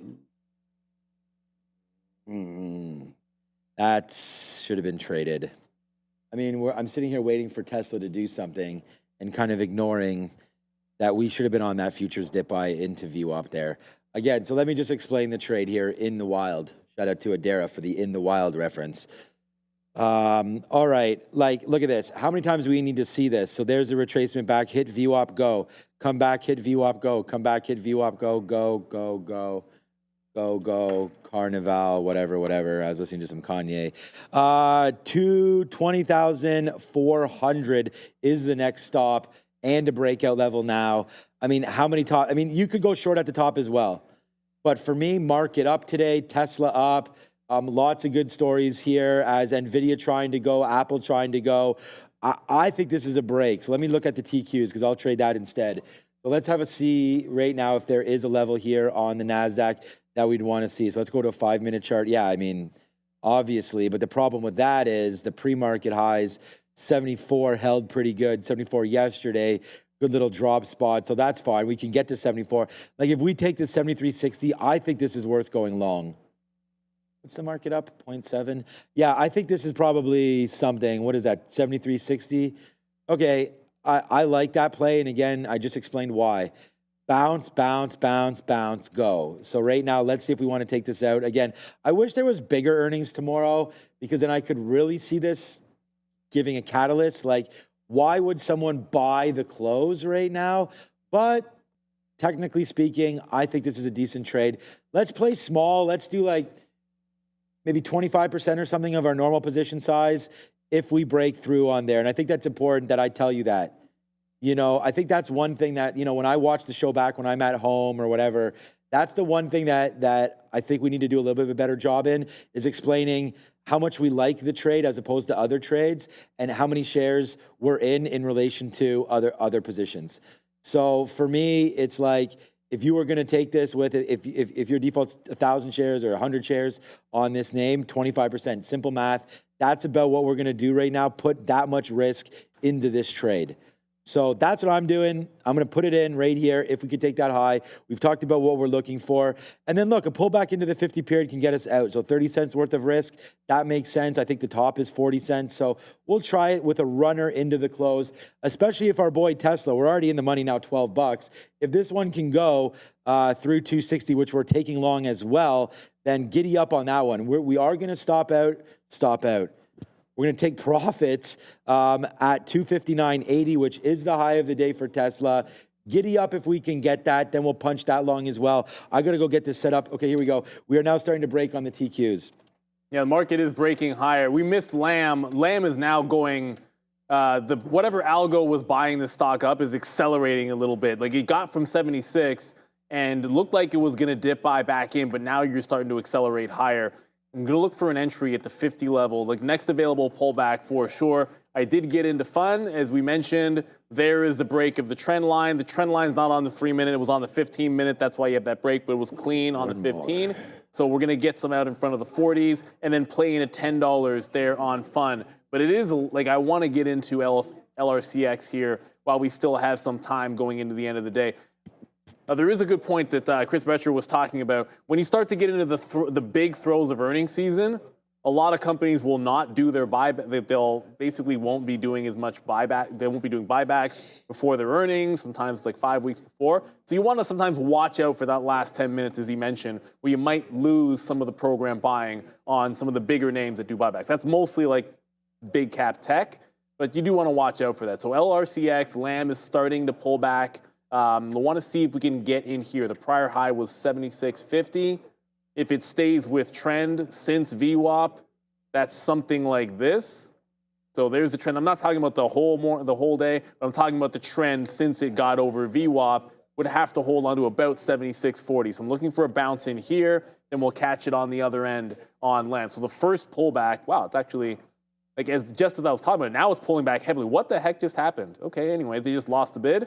Not going to stand in front of a falling knife. Let's let it settle down. Someone just hit the sell key or the program just stopped buying on Lam as we're speaking. Want that to settle down, get back above the trend line. Here comes Tesla. Before that happens. So Tesla is at that 260 level. Have you seen, it's still a, I only see like All right, we're out. 300,000. All right, there it is, man. We will take a $12 winner there on Tesla. And now wait to see what's up, Joe. How you doing? I like that beanie cap, my guy over there. Likes a little toque over there. All right, there it is, man. Let's go. We ring that damn register once and for all. We'll props it up. I mean, we'll just do the old Barry Horowitz on there. There's probably I mean, one of the best trades for me, maybe of ever, just because it went exactly as we talked about right here. It says right on our sticky note, buy Tesla at VWAP into today. And to be able to hold that for $12, I mean, that's a banger, right? I don't know what else to tell you. I want to thank everybody else there in the chat. And congratulations, anybody that's made money, especially if you made $120,000. Or if you just made anything on this play, that would be a good one there as well. All right, so we're in the TQQs. Again, a little bit of a lesser play here. We'll just wait to see if it does hold that 50-period moving average. It's not even like it means anything. You could actually use prior bar 5 minutes. So that could be something that I could use right now just so I'm not out of it. Well, it's actually, so there's prior bar right here. So if you can break back down below. All right, why don't we just test this theory? This is some of what I've been working on, is this almost this exact theory, to be honest with you. So let's now maybe just give it a second, see if prior bar will do anything. So we'll give it to that prior bar wick bottom there of 35. So that's what we'll stop out if this comes in. So we're long right now at 57. A 35 stop is 22 cents. That'd be perfect for us, man. We'll be able to use that as our stopping spot. We don't need to average in. You know, if it goes up, it goes up. We said this could be a risk, just like we loved it down here as a long. I do prefer the long than the short, but that it could also have been a short setup that we talked about. Those of you looking for the short, that could have been in play right there if you wanted that level. So we'll give it a shot here. We are long on the futures. It is coming back in.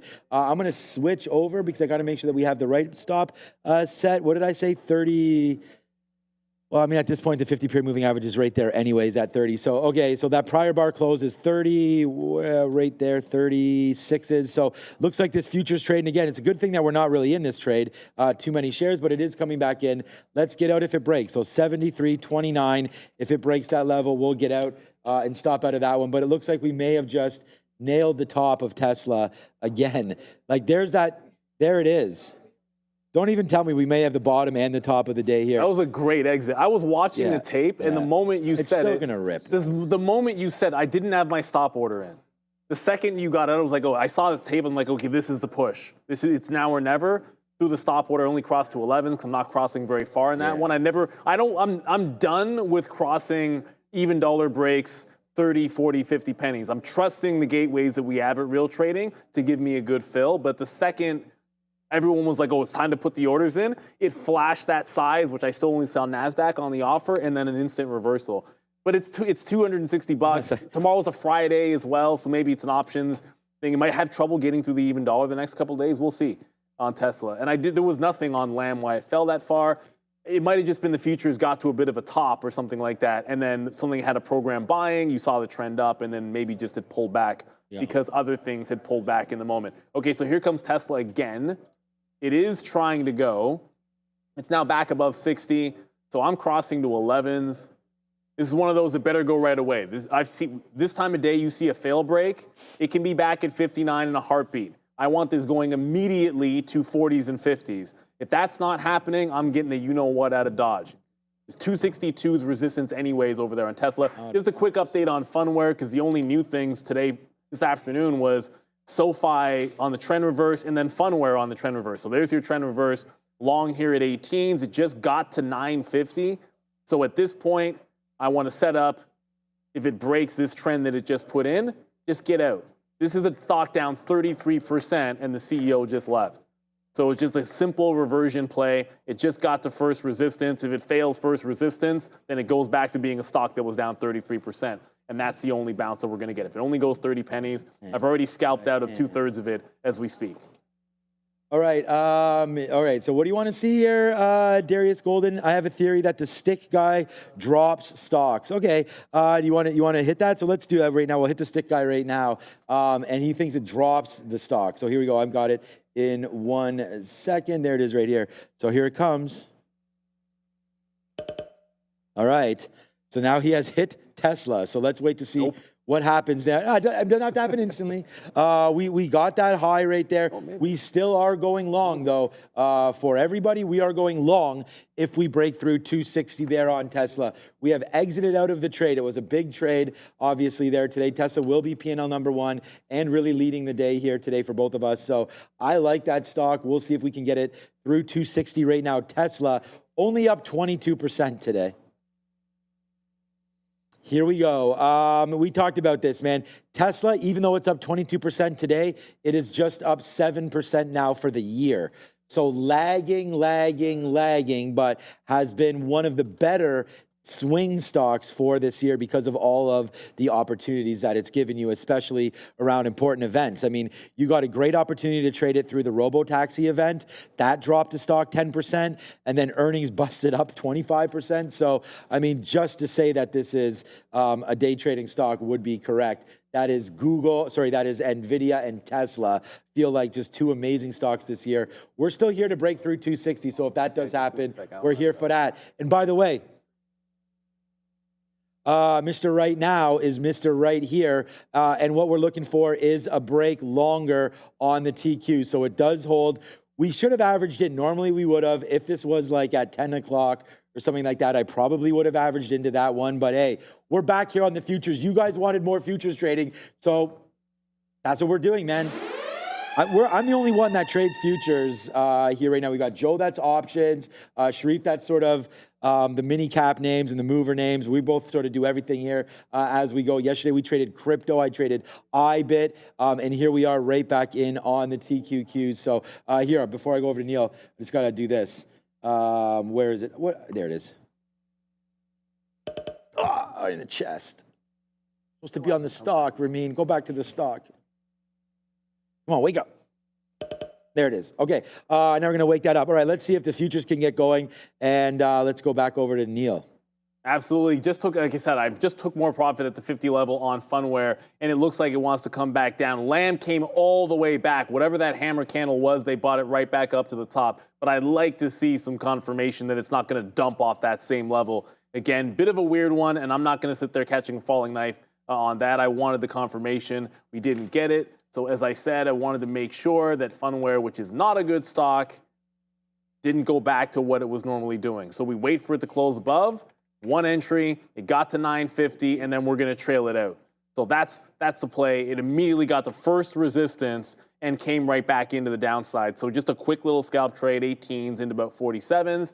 And that and all of this portion of the show brought to you by our good friends over at Firefly, where Firefly Neuroscience have taken a bold step in advancing brain health technology. In collaboration with Bright Minds Biosciences, Firefly's innovative AI-powered platform has successfully analyzed data from a groundbreaking phase 1 clinical trial using advanced EEG technology to track brain activity. This data unlocks new potential in treating neurological and mental disorders, reinforcing Firefly's position at the forefront of brain health innovation. As they prepare for phase 2, this partnership signals exciting developments for the future of neuropsychiatric treatments. Firefly Neuroscience shaping the future of brain health. So shout out to them. Brain health also important. I'm glad to see Tua's coming back this week, and I really hope the best. He's not even wearing the... for him. He's not wearing the Guardian. No. Which is, you know what, it's his own choice. I mean, he's got doctors talking. I mean, it would make sense to me. I've seen a few guys that wear it. It makes if it's supposed to be safer, why not? I mean, fashion versus your own personal health. That's an easy choice if it was me. But, you know, I'm glad Tyreek's going to be startable again. That's all. But we're right back up to that high. So we're about 80s right now on Tesla. It got to 85 last time, as we said. They saw the offer, and then, I hit enter. Here comes Tesla. There we go, hit enter again. Here it comes. They hit 85 last time, and they saw the size on the offer. That's when a lot of the books will start to see it 10, 15 cents away, and it flashed back down. There's still a bunch of sellers in here that just kind of throw in 88s, and they'll throw in 90s as people are scalping in front of it, probably just shorting, trying to risk a small amount for those pullbacks, hoping it gets back in to 259. But I think the break is incoming here. So I'm only crossing to 11, so the worst price I could get is 260.11 as we're going back into the upside. So should break ideally any second now. All right. Rest in peace, Pop Smoke. Okay, here we go. We're gonna wait here. So we're already into TQs, right? So this is already trying to go. We'll wait to 6. I'm gonna wait higher than this, but we'll wait somewhere around 70. See if we can take 13 cents, which would be about 10 handles on this. Maybe we can get it. I hope we can, as there goes the break. And again, no matter what you're trading, hopefully you're trading with me because today's been a big day so far. So let's see if we can keep on going higher right now. Through 73.60 would be what we're looking for. And then we're looking for this guy. Let's go. If we can get Tesla going here. This is for you, Ozan, if you're around right now. There it is right now. It's been a blow-up kind of a day right today as the cow has been giving you what you needed today for sure. All right. Someone just dropped $6 million on Tesla. Yeah, maybe. I mean, the thing is that when you're going over here, the share size today doesn't make a difference whatsoever. There's going to be, you're seeing, once we get to 260, there's going to be huge shares sitting there, and it's already done 166 million shares today. It doesn't matter what's there. The algos get turned on. The amount of money is irrelevant. It'll just blast through this. Any size that's there at 260, that's what I'm trying to do. I've only crossed up 15 cents. We'll see where we get hit. We didn't get hit the last time, I remember, because I had a stop order going the other way because we were already long. But this time I have no stop orders in, so it will go out, firing us through 260 right now. It looks like it's going to hit pretty much immediately. So here we go. Let's get ready. Let's get a little more serious right now. So no, not yet. Is it important? 5 cents away. Ramin? TSM, Taiwan Semi, okay. So there's some news on Taiwan Semi right now. I can quickly have a look. Let's just see if it's actually moving, and then we'll go back over to it. If it is, then that's fine, because Tesla's about to break right now. Okay, let's throw it to Adara quickly and find out what's going on in TSM. I'll be quick here with TSM. Basically, we have Bloomberg reporting that TSM's Arizona chip yields are higher than their chip yields in Taiwan, which is a good look for the U.S. trying to have more things homegrown. So basically, TSM, apparently, according to Bloomberg, having a higher yield in their Arizona chip factory than what we're seeing here in Taiwan. TSM, guys. So there we go. Yeah, thanks, Derek. Get that in real quick right there as we still watch out for Tesla. It's still here in the 80s right now. So thanks, Adara, for all of that. We're going to see what winds up happening right now. Here it goes. No. Denied right there. Okay, let's have a quick look and just pull this down just a little bit so we can see the size. There it is right there. Bye-bye. It's not going to last for very long. You might as well just kiss that one goodbye. As soon as that shows up on the ask, it is gone. That is 100%. I feel like it's just going to blow right through that. I'd be surprised if there's reserve orders there or anything. I don't think anybody's going to want to short this name. We'll wait to see. I mean, if you're short right now. Yeah, there'll be dark orders. Yeah, there. oh, of course. There's going to be unlimited amount of shares. I mean, we had it at 166, right? It's already done 2 million shares there in under a minute. So here we go, trying to break through 2 million shares times $260. That's too much money for me, but here we go, breaking through right now. We're still 99s. They're still trying to go. It's Tesla trying to push it. Here it comes through 260. Nobody else going to give you this kind of access. Direct, live right now. Here, there it is. Bye-bye. See ya. There goes Tesla right now. We are long at 15s. No idea where it is. Hit offer, enter. We're at 19s. We're at 30s. Oh boy, is your boy doing it again or what? There it is. It's a nice one. Let's see how far we go. We got some 38s. We got some shares out there. We're starting to get more shares out. This is only a small little win as of right now. Let's see. We did pull back the last time it broke. We don't have too many shares, but we have shares. Let's wait to see what happens here with Tesla trying to go above 260 right now. Nice trade. It's a heavy offer here right now. Yeah, it's just got to go. We saw this before, man. We saw this all up here. Those of you that punched out there regretted it. Let's wait to see what winds up happening now on Tesla as we break through 260. But again, man, 22%. Wow, absolute monstrous move there. Where are we going to get out? I mean, 50-period moving average is 259, so that might be something right there. Let's wait to see what happens with Tesla. Big-time movement right here on Tesla, up through 260. Let's go. Yeah, it's 330. I said it needs to go right away the first 50 cents. It went to 40s. I got some at 40, and then it pulled right back in there. So I'm jumping out as 330. Let's go. It is what it is, but if it gets back in and makes a fresh high, I'm still not going to take it. I'm looking for a dip back into the 260 level, as now you're starting to get a bit of a press. There was a story on QSR, but I don't think it really matters. It's all going to be about Tesla here at that 260 level. But I had to stick to my plan, which was jam out at the 40 level, and if it retraces, get out right away at this 260. But it's still going. Tesla is absolutely flying, as is Nvidia as well. Actually, Nvidia going up on that TSM number doesn't matter. There it is, boys and girls. Let's go. It's a 70 cent, 80 cent, 90 cent, another dollar coming through on Tesla. Ain't nobody stopping this parade. There it goes. Wow. Huge move up for Tesla again, man. Another one. I mean, this is where we can appropriately hit this guy right there. Another one. And by the way, I mean, we're waiting for... now she's gonna offer me a job. Now you wanna offer me a job? There it is. It's $1 in the money right there on Tesla. There it goes through 261. Your boy is here and we're lit one more time here today, guys. There it goes. Nice move there to the upside on Tesla. Oh boy, what a day it has been today here at Trader TV Live. Oh man, you guys, like, there's so many people that sit and say like day trading is not possible, including myself. But then you look down and you have days like this, and then you just go, oh boy, and you ride that bull. But just look at the difference, right? Neil's out, had an aggressive play there, took the out, we stayed in it. It's just different strokes, different folks, different strokes. It is folks. gone. Yeah, there it goes, man. This name is just like, let's go. Some guy ate it up at 260.90. Some dude posted 100,000 on a single gateway. So what I think happened there is, like, when I say they ate it, what I mean is they threw an offer lit on one gateway and it got filled right away. So probably there's no chance the short seller would never do that. That was somebody punching long there that just stacked it at the first even dollar as Tesla continues to go. This is now, it's 262. I guess this is, we were joking about 262. This is it. I said 62 is more the level than 260 in terms of a target, but it's here now. I guess at this point, it's off to the races for that 265 because options expiration tomorrow is going to mean that could be the even dollar level that gets challenged. I thought it'd be 60, but it's going to be that 65.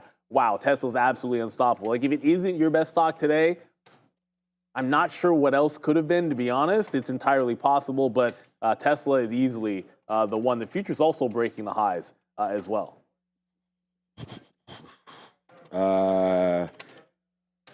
Yep. All right. So there it is, man. I mean, we did it again right there on Tesla. So I only have now about 25% left. I think so. How many shares did I get? Okay. So actually, we actually were lucky. We got filled at 260.15. I don't know where you got filled and where you wound up punching out. But nines. Okay. So yeah, like, we actually only crossed 15 cents. So we almost missed this trade.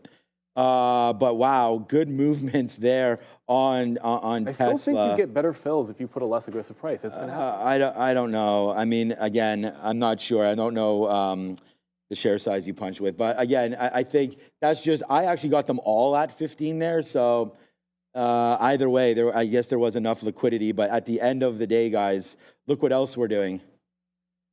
I mean, this one up into 80s right there for the TQQs. So let's just put another offer out and take a 70 fill right there on this. And then here we go, upside again. So not only are we just doing what we're doing on Tesla, but you guys can see, man, I mean, this is what traders are all about. It's explaining the trade to you and then actually doing the trade. So this trade here works, right? The Tesla trade. Not only did I discuss this, I've been tweeting it out this whole time about exactly what I'm going to be doing on this trade. So here comes Tesla. Let's just offer another piece out here at 68. And there it is. We grabbed it again. So much liquidity going through here. It's another $1.50. We'll take like $15 probably or more here on Tesla today in general. Wow. Now we're at 262. Like, what are we even on right now today? This has been an absolutely amazing day here. And I just want to say thank you so much to everybody. Hit the like, hit the subscribe. The People's Trader is in the building, and today we put on a perfect example of exactly why we're here. Look at these trades. Hopefully you guys are able to sort of take advantage of them and just look at what the story is, right? I mean, catalyst, plus key levels. That's all that I do, and it's been working. I'm more excited actually right now for the upcoming earnings season than in a long time. I mean, with the way we're trading, with the way these stocks are moving, we're expecting big time. If you don't hit the like and subscribe or the follow right now, then I think you're missing something. So do that right here at Trader TV Sean Neal, at the show, Trader TV Research, Trader TV Live, everything, Instagram, whatever you want. We're all over it. I'm here every single day. Brendan actually told me the other day, I don't have a sick day recorded in the last 2.5 years since Brendan's been monitoring it. So, I mean, you're going to have to wheel me out of here. But right now, here we go. Let's just see what winds up happening with Tesla. Big time movement to the upside, big time movement on the Qs. We only now have 24 minutes to go before this. So I'm not in SoFi. We probably should be in SoFi, though. You want me to do the e-signal ad read? We'll get there in a sec. All right. Or you want No, to talk about something? I got to say, Havana, I'm hoping you're out of fun. I just looked at the overall imbalances. I wanted to see if there was a little something early on Tesla. There isn't. As you guys can see, there's anything over $1 million is pretty much insignificant. But you got to get, like, this stock is dead. It's almost 40% to the downside. There was one bounce. It tried to go, essentially gave you like quarters into the 50s, but look at it continue to flush in. It's not healthy at all, this pullback. It's going to have to level off somewhere. So, I mean, good luck to anybody. You caught one bounce and gave an entry. I think at that point, you're pretty much gonzo. Someone just took out another chunk. Someone just got another hundo up there in front of 260. It was like 261.60s or something like that. I didn't catch the price quickly as I was out of the corner of my eye. Someone took another chunk up there on Tesla for 100,000. So someone got 100,000 there. Someone at underneath 61. Someone got 100,000. Another one about the $60, 60-cent level, 261.60. So you're seeing huge chunks of volume go off here. Probably profit takers. Generally speaking, no one's just sitting there on the offer to get run over, entering a short position at 100,000 shares usually. But I mean, look, it's possible. How the heck? I don't know. It could be Elon. Elon, someone just put up a good point in the chat there. Elon was already the richest man in the world, and now he just gained all of his money. So whatever billion he's up that times 22%. Look, join me today. I can do this naturally. I never read anything with this ad, which is probably my fault. But here we go, man. It's e-signal. I love e-signal. I've been using it for over 22 years. I think it's an absolutely fantastic charting platform. It is by far my favorite. Like, if it's ever down, that means our internet is down. Like, I've never had any issues whatsoever with e-signal. App Store, 50 plus brokers. You can connect your trading to it. You can trade live on the charts with e-signal. That's probably my favorite part about it. We don't set it up here with real trading, but you could do that. Wide array of tools, needless to say. All these drop downs, I'm keep on showing it to you. They even have tick charts right there. There's the tick chart for you. Lots of opportunities. Stocks are rising, right? You could put notes in there. You could do all of that. It's great for back testing. They have tick replays as well. The screeners give us all of these. Look at all these things you could do on screeners. Literally, this is exactly how you drop it down. With 24-hour support there, I think, you can definitely scan that QR code and get more details immediately from e-signal. Make sure you do that. I believe there's a free trial attached to that. So go ahead. Oh, I'm not sure, though, actually, if there is or not. I'll double check that for you. But at the end of the day, you want to have reliable data. And I think that's, to me, that's all that matters. When I was trading in Europe before the show, and when I was trading different markets and teaching people all around the world from real trading, exactly what sparked the show. I mean, that's what sparked the show, was talking with many different traders across the world, and how could we get that message across to more. So we started with Trader TV Live as just being an internal thing here at Real Trading, and then we turned it into this YouTube phenomenon, and now we are the largest. Hold on, let me just, I got to get, hold on, I'm going to do my favorite one here as we talk about this. We are now the largest day trading show broadcasted daily, live trading, the largest subscribed show in the world. Yeah. I was going to say North America, but the thing about it is YouTube, this is the funny thing about this. Trader TV Live, like, if China actually let YouTube stream, Big game over, obviously.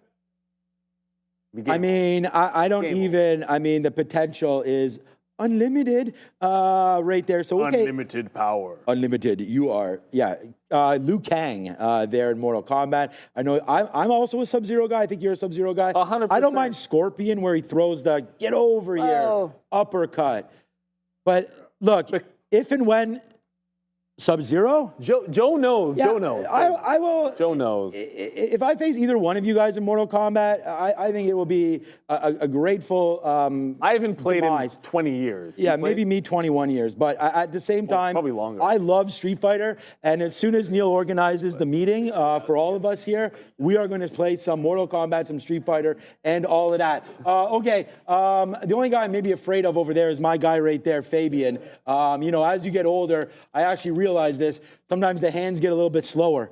So I don't have to worry about old man over here to my right, but I might have to worry about Joe, and I might have to worry about Fabian as well. But no, I love Street Fighter. It's a great game. I was actually playing it with my kids. Mortal Kombat, I just think is better. I like Mortal Kombat. I was like, because of the fatalities. It was yes. Just, you know, the blood. I don't know. Ripping off people's I like heads. that part better. That MNPR is halted to the downside for anyone that might be in that, indicating a lower open. But it's up 600%. Let's go to Adair. We have QSR to the downside here. There is, of course, some more updates with regards to this onion situation. In case you missed it, we did have McDonald's have this E. coli breakout, which was linked to onions from this distributor called Taylor Farms. Well, it turns out other companies, including Burger King and Tim Hortons, both of which are under RBI, have also come into contact with these Taylor Farm onions. A Burger King spokesperson saying that roughly 5% of its restaurants receive onions from there. They also said they proactively asked some restaurants in Colorado which received Taylor Farm onions to dispose of the onions, and they said there's no crossover with McDonald's for, quote, the vast majority of its onion facilities. Either way, QSR getting volume to the downside here, and we're actually near low of days as we end Power Hour. About 18 minutes left, guys. All right, just real quickly here, I just want to give you an adjustment. We're having such a good time right now that I didn't even realize the time. And right now it is 3:42. I know Neil went over those imbalances, but you have to keep those in mind. So I'm going to stop out if we break the 50-period moving average here. We actually got out of just 40% only. The futures didn't really go. I mean, we went on the Tesla break up to 80. We were too busy spending the money on Tesla.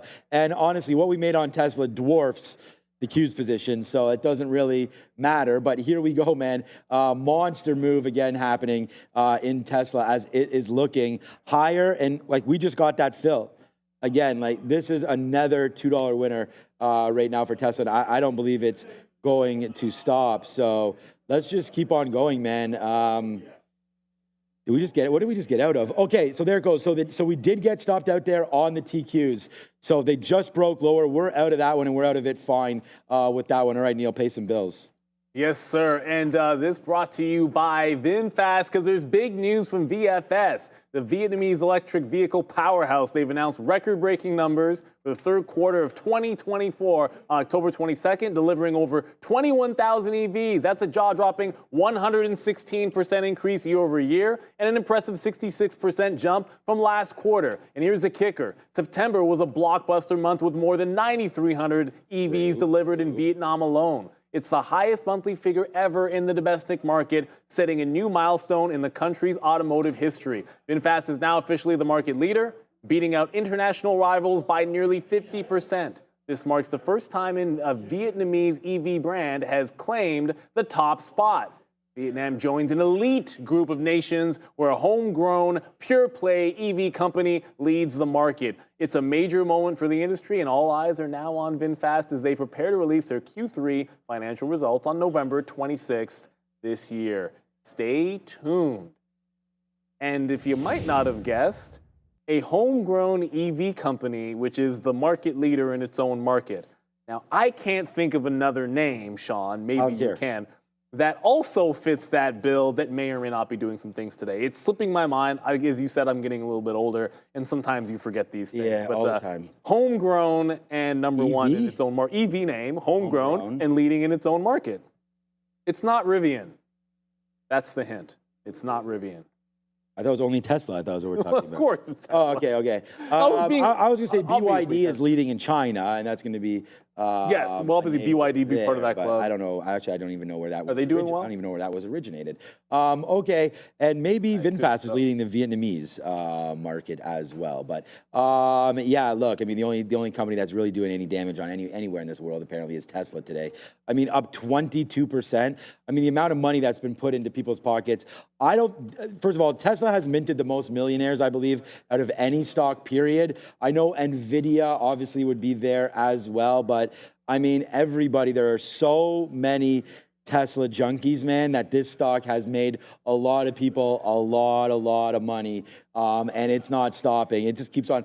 I'm going to put an offer at 262. We actually got up there, so we'll put an offer there. We'll just keep on getting some out. We still have about 20% or so. We had 25. We take that tick right there. We'll just take out 5% increments on the way up and then just clear it out at the end of the day. It's literally the only stock we have, so we're not doing anything else other than that right now. So there it goes. All right. Hey, no, I haven't seen you, Ozan, but we've already done this once. We'll do it again right now.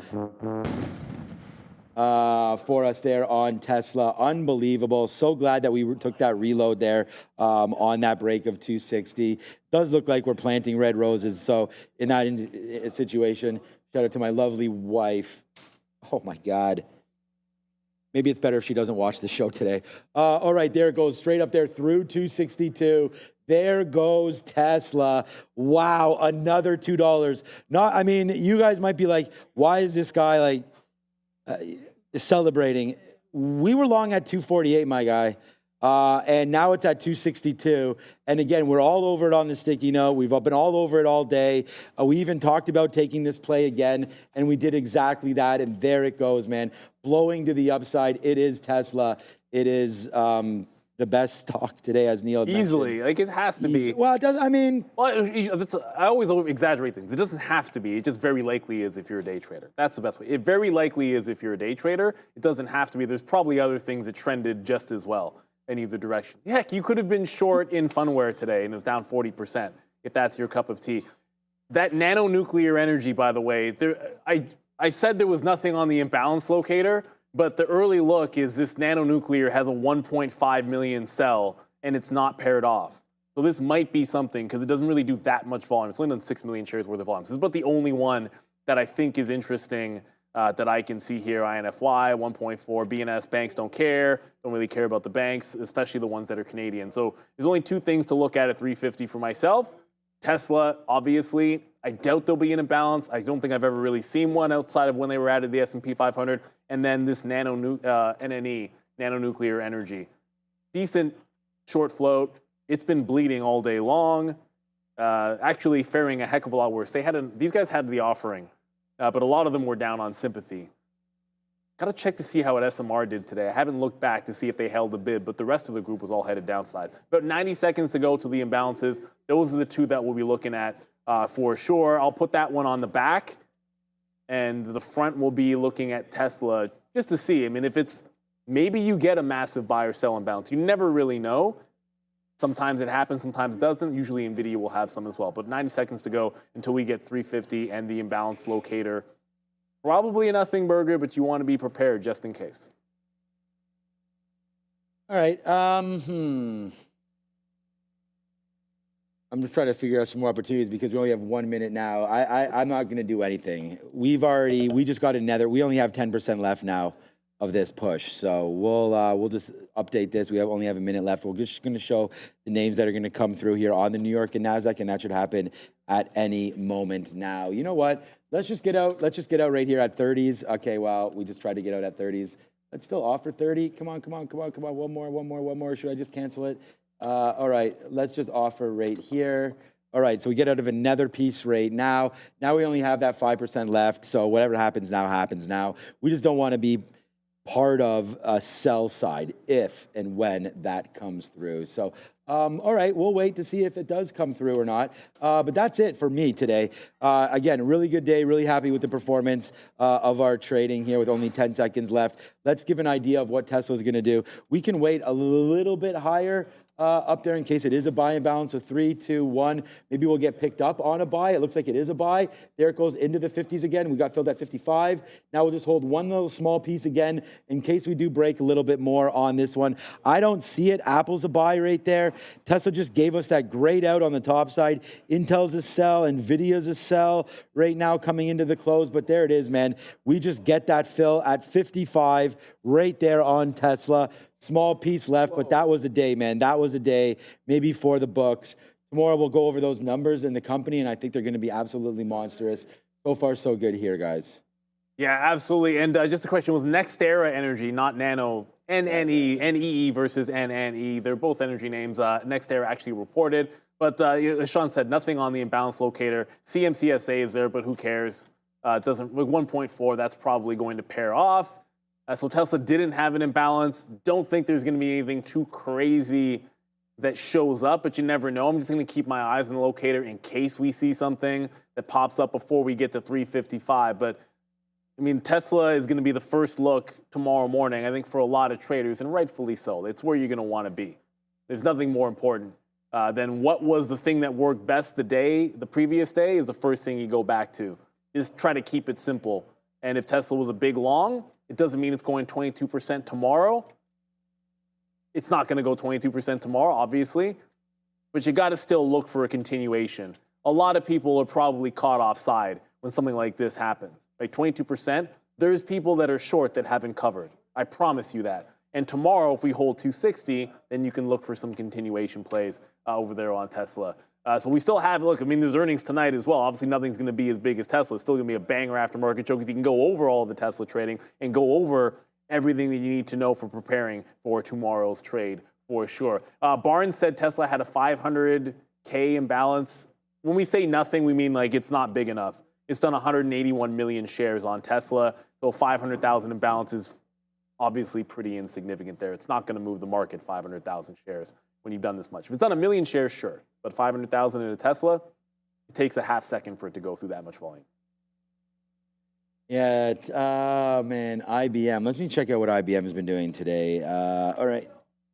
Let's have a quick look at this one. I mean, we know it was down yesterday after hours. It still looks like it's down now again here today as IBM still down 6. Yuck.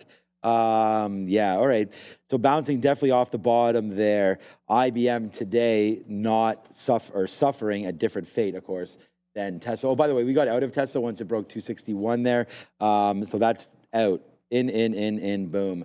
Monster trades. We got out of 81s actually on the breakdown. So I believe it was 81s anyways. Yes, it was. And that is it. That puts a little bow on the trading today for Tesla. Monstrous opportunities. And we're back tomorrow with even more opportunities, hopefully, on this name as well. So there goes Tesla. Good night to everybody. I think, yeah, someone just said you're a fool if you buy Tesla up here. Yeah.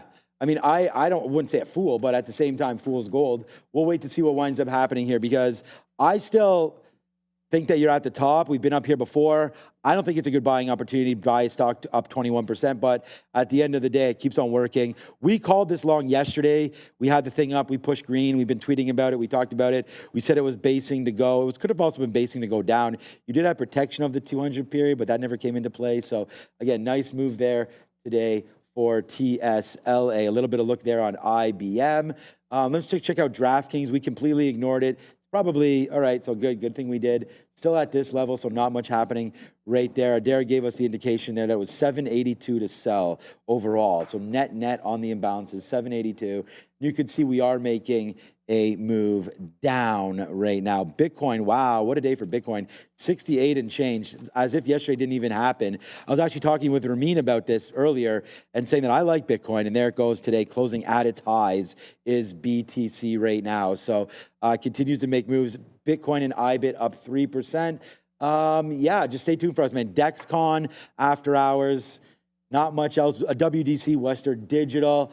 But it'll be me and Adara, so that'll be Can't Miss TV, and that'll be coming up in just 5 minutes on the big desk. We're finishing our day at the highest spot we've been at all day, And yeah, obviously a pretty successful one. So we'll look to make the same amount of money or more tomorrow. That's the idea. Every day get a little bit better. There's no imbalances to really flip at 355, as we said. Like, we'll have a look. It doesn't really matter. Tesla did pull back into the 260, but not a lot happening. Grabs in there, but we'll see if any of these things pop up. Like Nvidia's 1 million, that's not that big, and that just instantly paired off.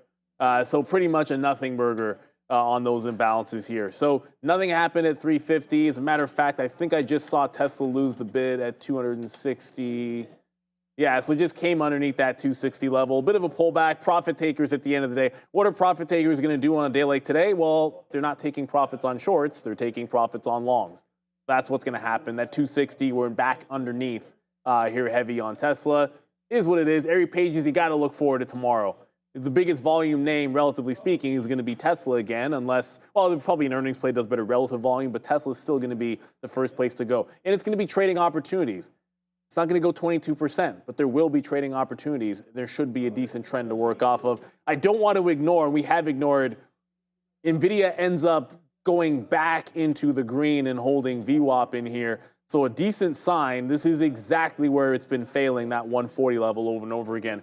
But I'd love to see this hold on. It would be a great sign. I was disappointed by the chip names overall because of what Lam did. Lam had a good quarter.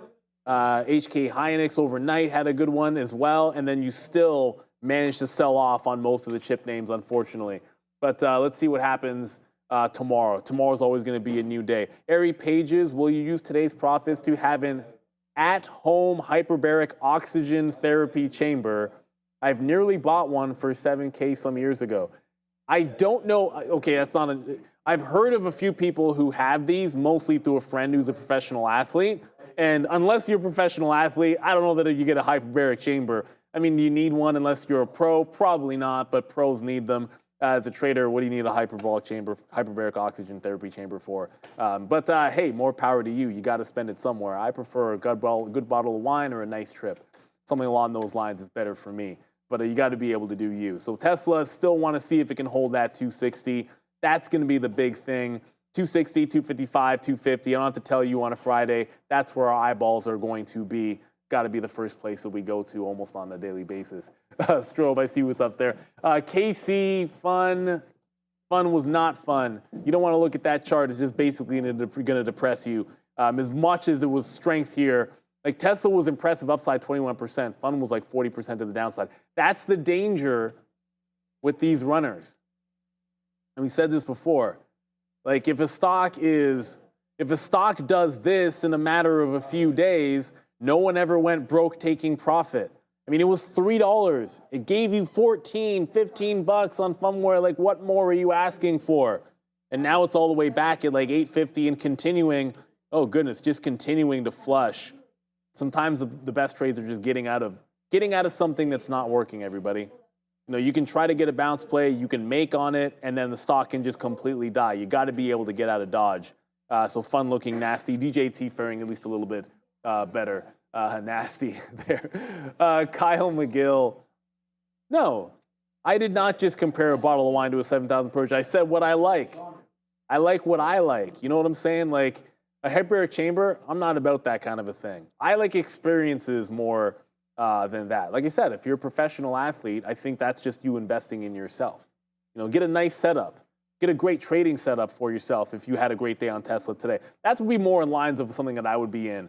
So with about 1 minute to go, as I said, I'm just more curious if we close at 260. Our poll was above or below. Will we close above 260? I voted on the above. Sitting at 51%, 36 below, right on the money. 13% think right on the money. I can promise you this, it's not going to close exactly at 260.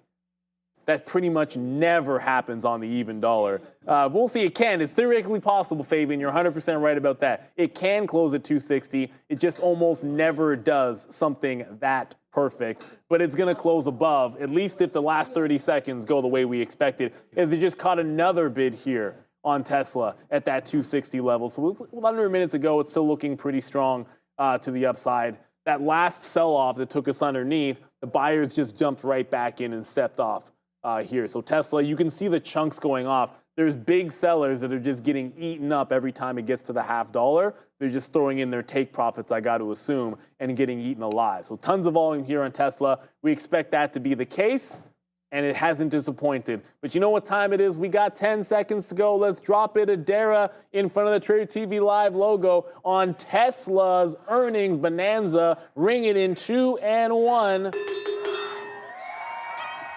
And there we go. Oh, I didn't see it. I wasn't staring at the tape to be able to get it. Look, it was obviously over 260. It wasn't 260 exactly, but Tesla closing above $260. There's a decent chance, if you were long Tesla today, and I'm being facetious here, that it was your best trade. Look at the volume on that last print.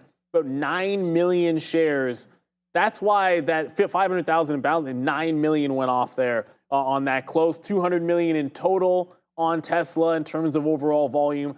And that's 200 million shares most of the day up double digits.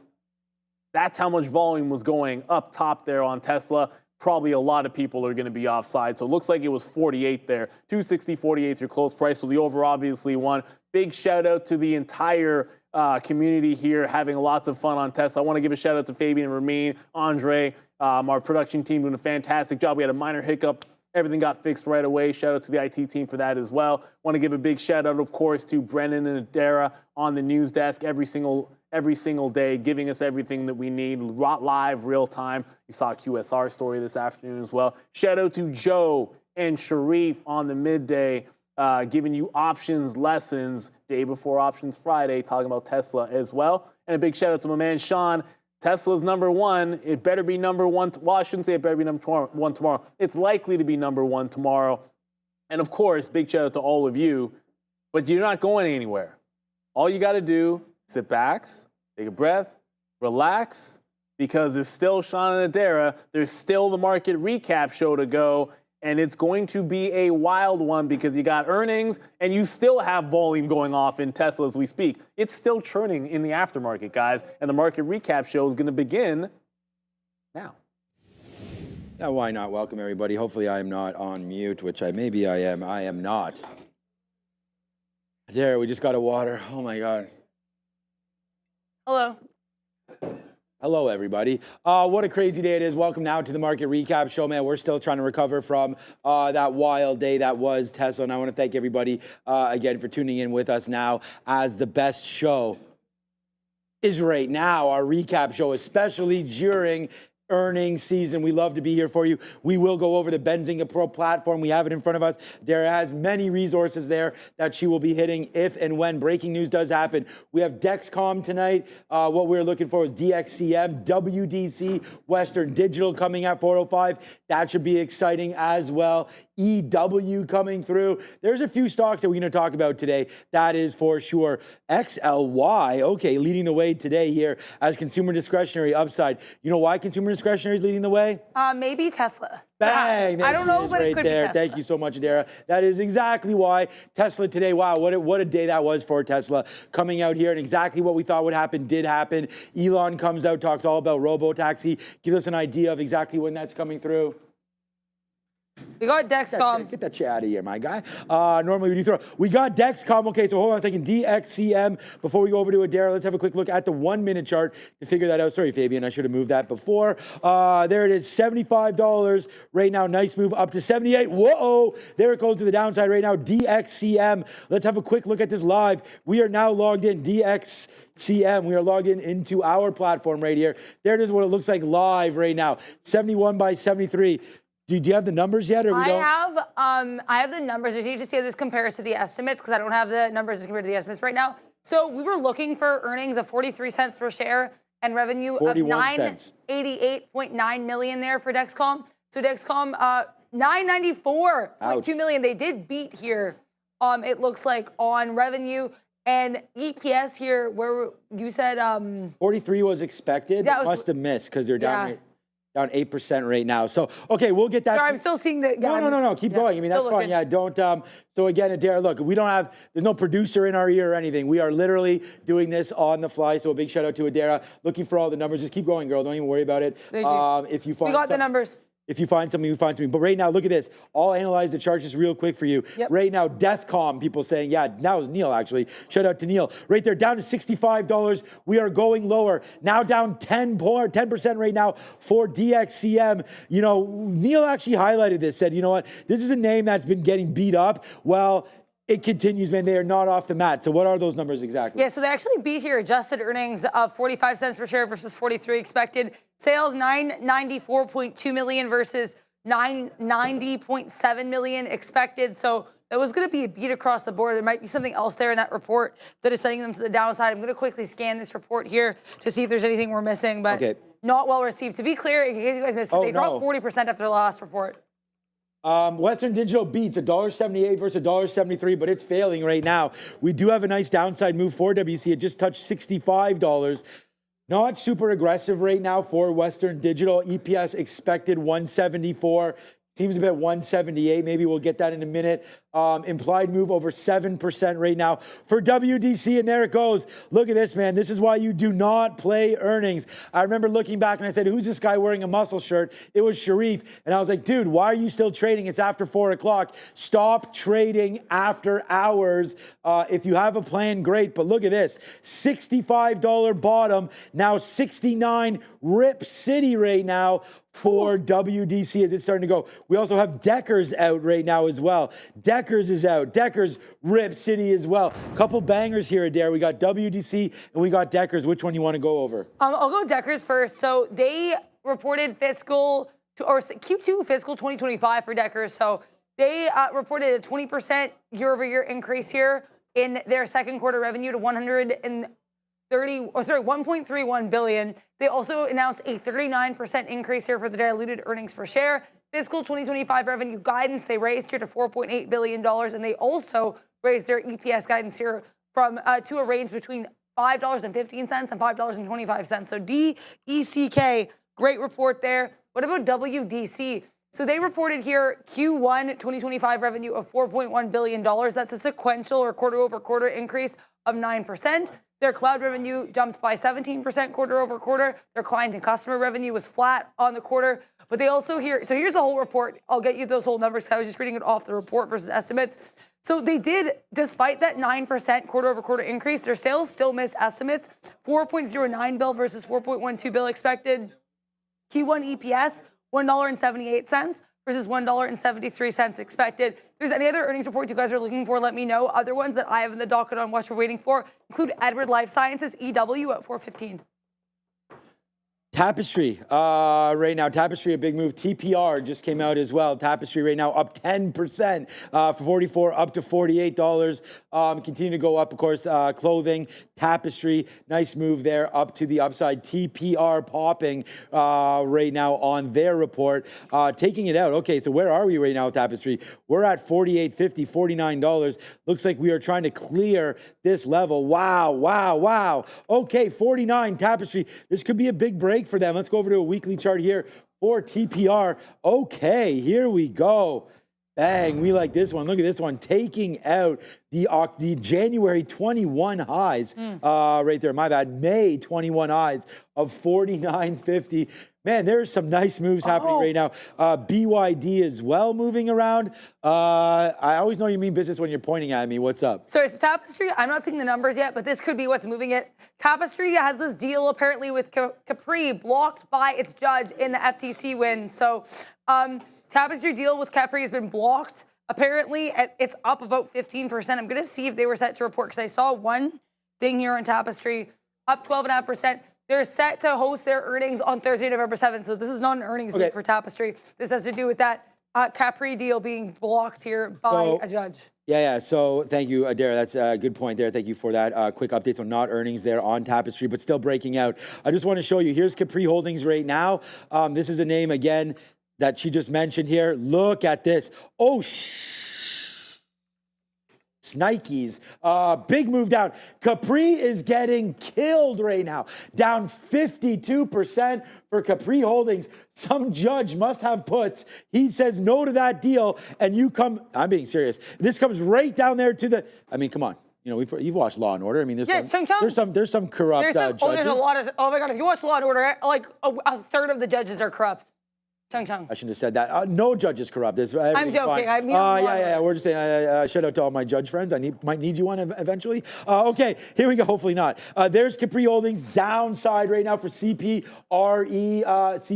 sorry. And here it is right here. Capri Holdings Tapestry deal blocked by judge who has puts. No, it doesn't say that, sorry. Blocked by judge right now. So we'll figure out what's happening right there. And it is not Aaron Judge. This is an actual judge right now that has blocked this. Get ready for the World Series coming your way. There it is, Capri Holdings all the way down, sub $30 right now, into 20. There goes Capri, nice downside move. I'm assuming that it just didn't get back up to 40. Let me just check a live level 2 right now. CPRI right now for Capri. No, still down there at 19. This is what a live level 2 looks like right now for CPRI. So there it goes, nice downside move. Everybody laughing at these judge comments.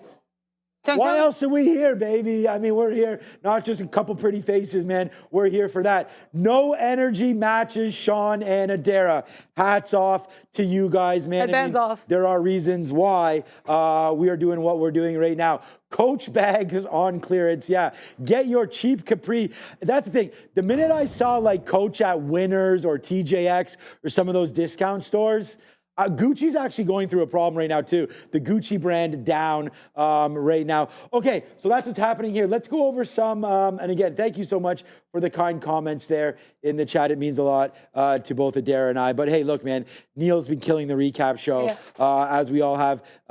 Keep on going. We do normally have Danielle Shea with us today, but she is, I don't know. I don't know if she's had the baby, but we are expecting a new member in her family. So we are not rushing back Miss Danielle Shea. She'll come back when she's ready. But yesterday, Neil killed it with Chris Brecher. He had Michael Noss on Monday. The recap show just keeps on getting better and better. And I think Neil has a pair of Skechers. He did. Okay, he's still there. Come on, don't tell me he's not there. I'm looking right at him. CKX right here as he's talking with Wayne on the bridge. Skechers, Neil bought a pair. Skechers going to the upside right now. There goes Skechers, 126, EPS of 126. Maybe Neil bought 1,000 pairs. They beat the 115. The sales, 2.34 billion. Okay, that's probably not all Neil. Beating on that side, 2.3 billion. It looks like Skechers continues to go higher. The problem with this is I actually feel like Nike has really been taking it on the chin when they report. Look at Skechers today, almost an Oppo move. Upside up 10% for SKX. Get us those numbers when you have them, Adara. Yep. Right now it is SKX. Nice upside move. Look at gold today. Oh boy. It's a good thing Ramin loaded up on some gold because that is right now taking out highs. It is GLD. All right, drop it like it's hot with SKX. I mean, yeah, when the earnings are in the crib, we will drop them like they are hot, and they are here for Skechers. We have Q3 2024 GAAP earnings of $1.26 per share. That is beating estimates of $1.15 per share. What about sales? Well, they reported $2.346 billion in sales for Q3. Analysts are looking for $2.306 billion, so that's going to be a beat as well for SKX. Also, I saw some people asking about what happened on Dexcom. They're down 17%. The report from what I was seeing was positive. I even read through it more. The one thing I'm seeing that might be a bit of a snafu was they did have apparently a 2% decline on U.S. revenue, but Dexcom reported EPS of 45 cents versus 43 cents expected. That's a beat. Sales of 994.2 million versus 990.7 million expected. So Dexcom beat. Sorry about that, guys in the chat. I don't have any other reason, but as Neil and Sean say, there's no good or bad earnings. It's just how the market reacts. So Dexcom, quote unquote, good report with a beat, but they are to the downside here. All right, I'm just going to let some of our ITs know that we are buffering again. So anybody there on the chat, I do see it is buffering here, and I do see some people there on the chat saying that Adara is breaking up the audio. We're trying the best we can right now as we just have the connection to the internet. So, all right, did you know this? And again, you made the note, so thank you for this, Adara. But Tesla's best day today, as you had mentioned here, in 11 years, up. It's also its best, second best ever. Best ever period. Yeah, second best. Day. Okay. Second best. Second best ever day right there. Closing in and around 21.5 We are pulling back a little bit here in the after hours down to 258 and change right now for Tesla. But Tesla was a monster today. We really, really like that trade.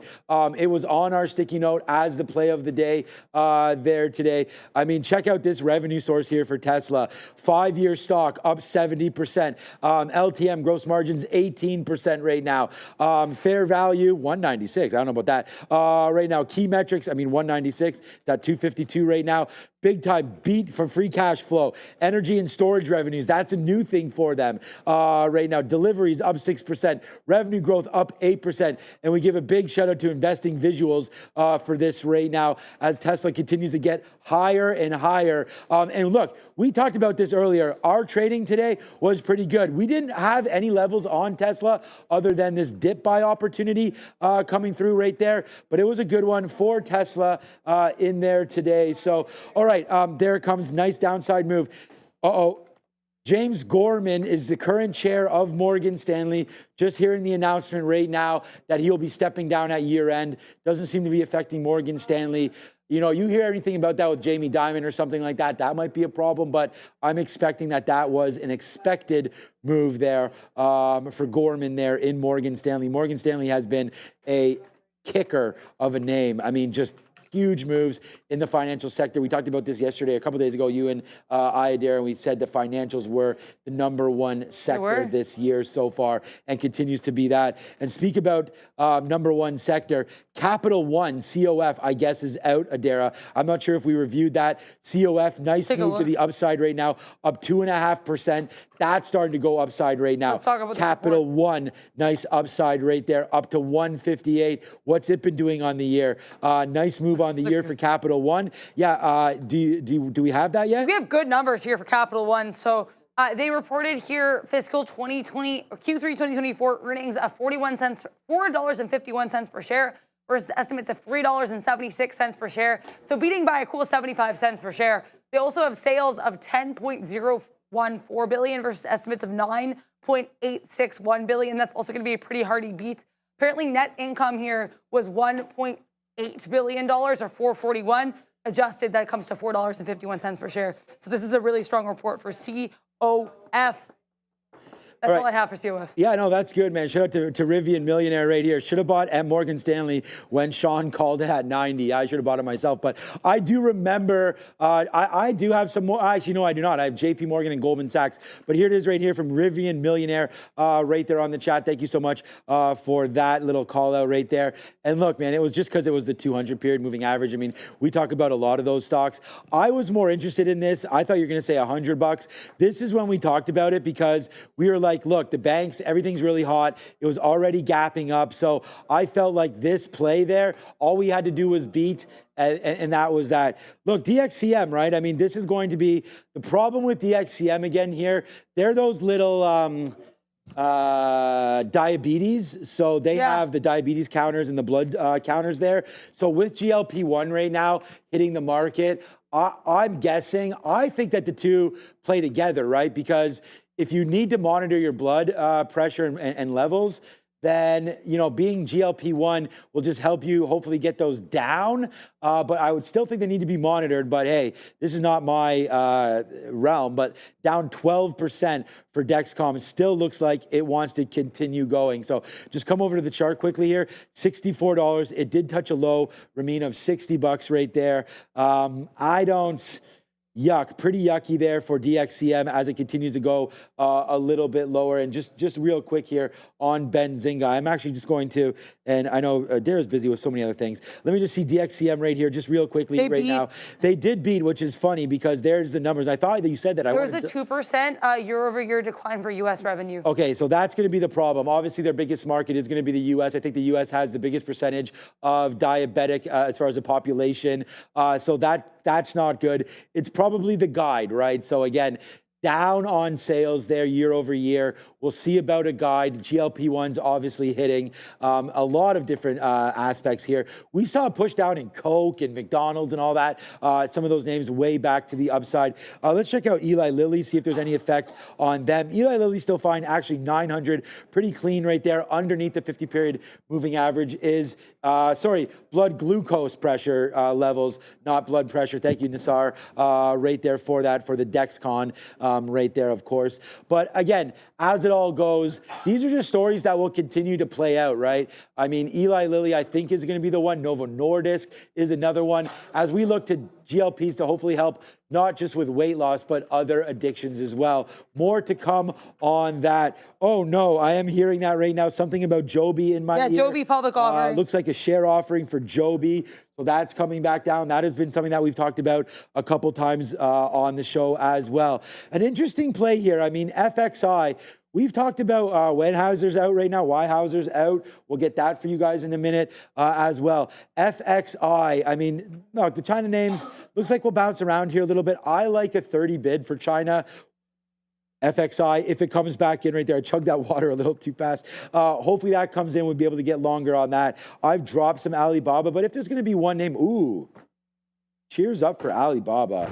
I mean, we got out of this at 117.50 in the after hours, and it turns out that we almost got out at the very top. Now it drops back into 96. I think that that could be a buy right there on Alibaba. We only got out of half. Wish we would have got out of it all. But there's Alibaba with a nice pullback, down 1.74%. Not every stock today upside, Darren. We can look at the big dog here with Nvidia today up 0.4%. You want to say something before I go over some stocks? I was going to say Joby here, $200 million public offering. So they're going to sell up to $200 million of their shares of common stock. So Joby public offering up to $200 million. Weyerhaeuser, they missed here on sales, but they beat on EPS. Earnings of 4 cents per share versus 1 cent expected. Sales of 1.681 billion versus 1.687 billion expected. So that's a very narrow miss for Weyerhaeuser.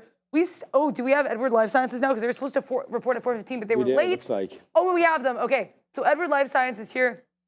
We are getting here. Okay, I'm seeing how much they grew. Give me the numbers, Edward. Okay, I'm gonna wait for Edwards. Once I have Edwards, I will put them in the chat, and then we'll say them out loud, guys. Because all I'm seeing is how much they grew, not what the numbers were. All right, thank you for that. Let's see if we could just maybe zoom back in a little bit here and go over some big names today. We see Nvidia down, 0.61. To me, it was pretty interesting to see where the Nasdaq wound up, and we had Apple red, we had Microsoft flat, we had Google flat. So all of like. When's the last time, really, guys? I think we're maybe at a little bit of a tipping point right here. We need to wait for earnings, I would think, at some point. Google today flat, Microsoft flat today, Apple flat today. What was Meta? Meta was up 0.73 right here. Oracle up 0.73, Netflix up 0.7, CRM. So some of the more of like the software names like a Netflix and CRM and Oracle, although Oracle's more infrastructure. Meta upside, Microsoft, Google, Apple as we wait for earnings. Those names calming down. Amazon with a nice move. Here's the consumer. Where was it right here? Where was Tesla? Down here. Oh, I don't have the right sectors coming through there. It's consumer durables. So there's Tesla today, the big one holding out. We talked about why this sector was so fire. Darren nailed it. It was all Tesla. Lennar there with home builders. Ford catching some drift as well today, 1.6%. Kind of funny to see Ford up, but GM down a little bit. Again, GM a little bit of a hangover from that grade Q that they had as well. So a little bit there on consumer durables. If we sort of zoom in technology services, just a little bit more, it's Oracle. It's ServiceNow with a big number today. That's important. CrowdStrike, a nice one. Our boy Palantir continues to be impressive as well. Nice move up there for Palantir. And then software again with PanW and security. Palo Alto continues to work. So that's going to be a good one for us right there. That is a little bit of a heat map look as we talk about some more stocks there. Why is Mark saying that Lululemon is moving really around? moving, It is not. Lull right there, not Lulu. I like Lululemon. I'm actually wearing Lulu pants today as well. Very, very comfortable for sure. All right, so let's have a quick look at Capri. So Capri's the story of the day for me. You know, you're going to look at this chart and be like, hey, Sean, why are we even talking about Capri Holdings right now? Well, some judge came in, and I'll have to find out exactly what that deal was, I guess, with Tapestry and Capri, but they don't like it for Capri. I guess it was a potential buyout there. Come over. Yeah, there it is. So you're going to say this chart is fine, but the problem is it hasn't filled out yet. This is where we're trading. Down here right now. Let's go over to a 1 minute chart. Boom, there's Capri right now. It is making a battle back into $21. So if you're going to think about what's going on with Capri Holdings, I mean, you're down into here. We haven't been here in a minute. We can go over a weekly chart. It feels like it's overdone to the downside. I mean, we haven't been anywhere. This is like, if you're going to go back here, this goes back to 2020. So this goes back to like COVID levels right now for Capri. And again, Coach, I don't know any other big names. I mean, we could probably look them up, what they're involved with right there. But yeah, wow, big movement down there for Capri. Look at the weekly all the way back here. Probably a buy opportunity if you're looking at a chart, but you never want to buy first. Ask questions later, right? I mean, I think there's a good example with that with McDonald's when we had that pretty big move down into 290. Now you can see we've rebattled all the way back up to 301. All right, I'm going to drop this down into a daily chart again. Flip this over and then look at EW because EW is out right now.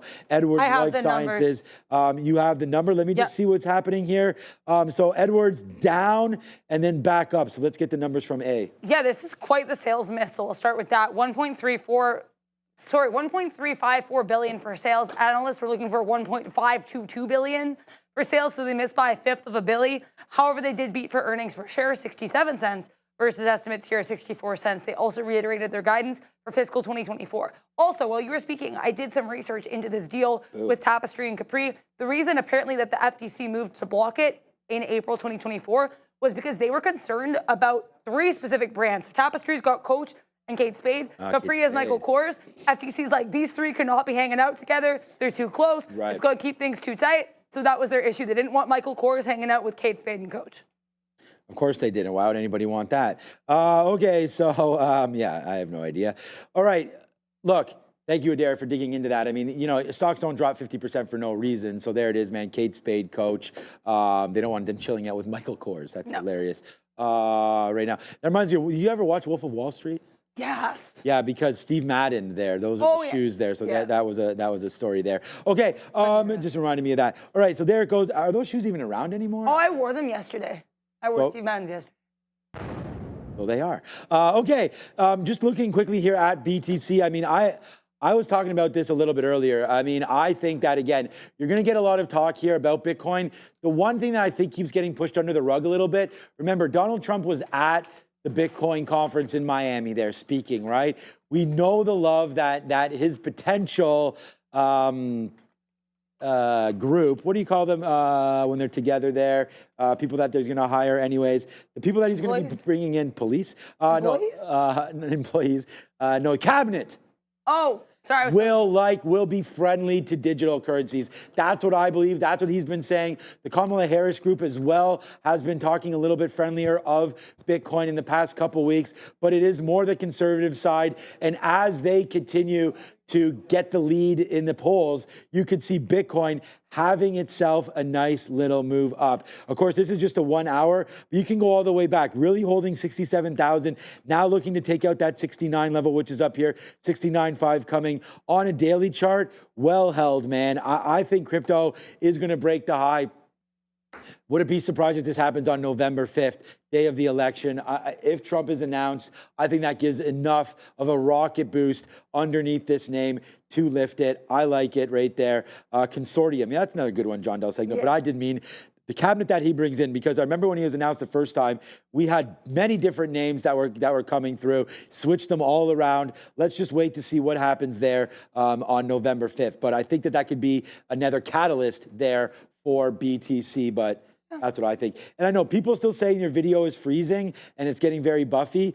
Mine too on the desk here. And I just want to say, right, there is a Vampire Slayer right now running around. But honestly, thank you so much for joining us. Thank you for staying with us. Just a couple more minutes. And look, we have over 2,500 that stayed late with us on no major earnings. So I want to say thank you so much for that. Friday tomorrow. I'm not sure if it's my day tomorrow or not, but if it is, I'll be back here. It's somebody's day. With you tomorrow as well. All right, what else do you want to talk about? Only a couple minutes. Yeah, I want to talk about Western Digital. So WDC here up 8%. They had earnings. The reason I'm bringing them back up, though, is because they just apparently, is just coming through the wire for me. Through the wire. No, shout out to Kanye. Yep, they just announced here that apparently a jury returned a verdict against them in this patent infringement case. This is as of October 18th. So basically, WDC now having to pay $316 million in this patent infringement case, where I guess the jury ruled against them. So WDC, maybe some patent issues. In terms of, we also got their guidance since we last spoke. So guidance here, they are expecting Q2 2025 revenue between 4.2 and 4.4 billion. Analysts are looking for 4.35, so the lower end of that missing estimates. And their earnings per share here, they guided $1.75 to $2.05. Analysts wanted $1.95. So basically, WDC missing on the lower end of their range for revenue and EPS guidance for fiscal Q2 2025. All right, Adara, it's about that time. It's almost roll call time. I just want to review a couple things right now. So Tesla right now, live trading. Here's the live level 2 of Tesla right now. 259 right now for Tesla, bouncing around. It did get as low as 258.24, but this is really what I wanted to show. Right there. I mean, we were long all day on Tesla, man. We got some out here, some out here, some out here, and then we banged it up again to... Banged it up, hit it again to the upside there, breaking through 260, getting up to 262 at the end of the day. Not a big position there at the end of the day. We just wanted to put a little icing on the cake, and we do that with Tesla as there it goes, man, getting all geared up to that. We did talk about it on our sticky note. We did talk about buying that into dip, into VWAP. We missed that by 8 cents. Can you believe that or not? And then it goes up to the upside, 242.50. We missed right there. It went down to 242.58. That's crazy there as that low. But at the end of the day, it winds up a good trading day for Tesla. Thank you so much for watching. It's Roll Call.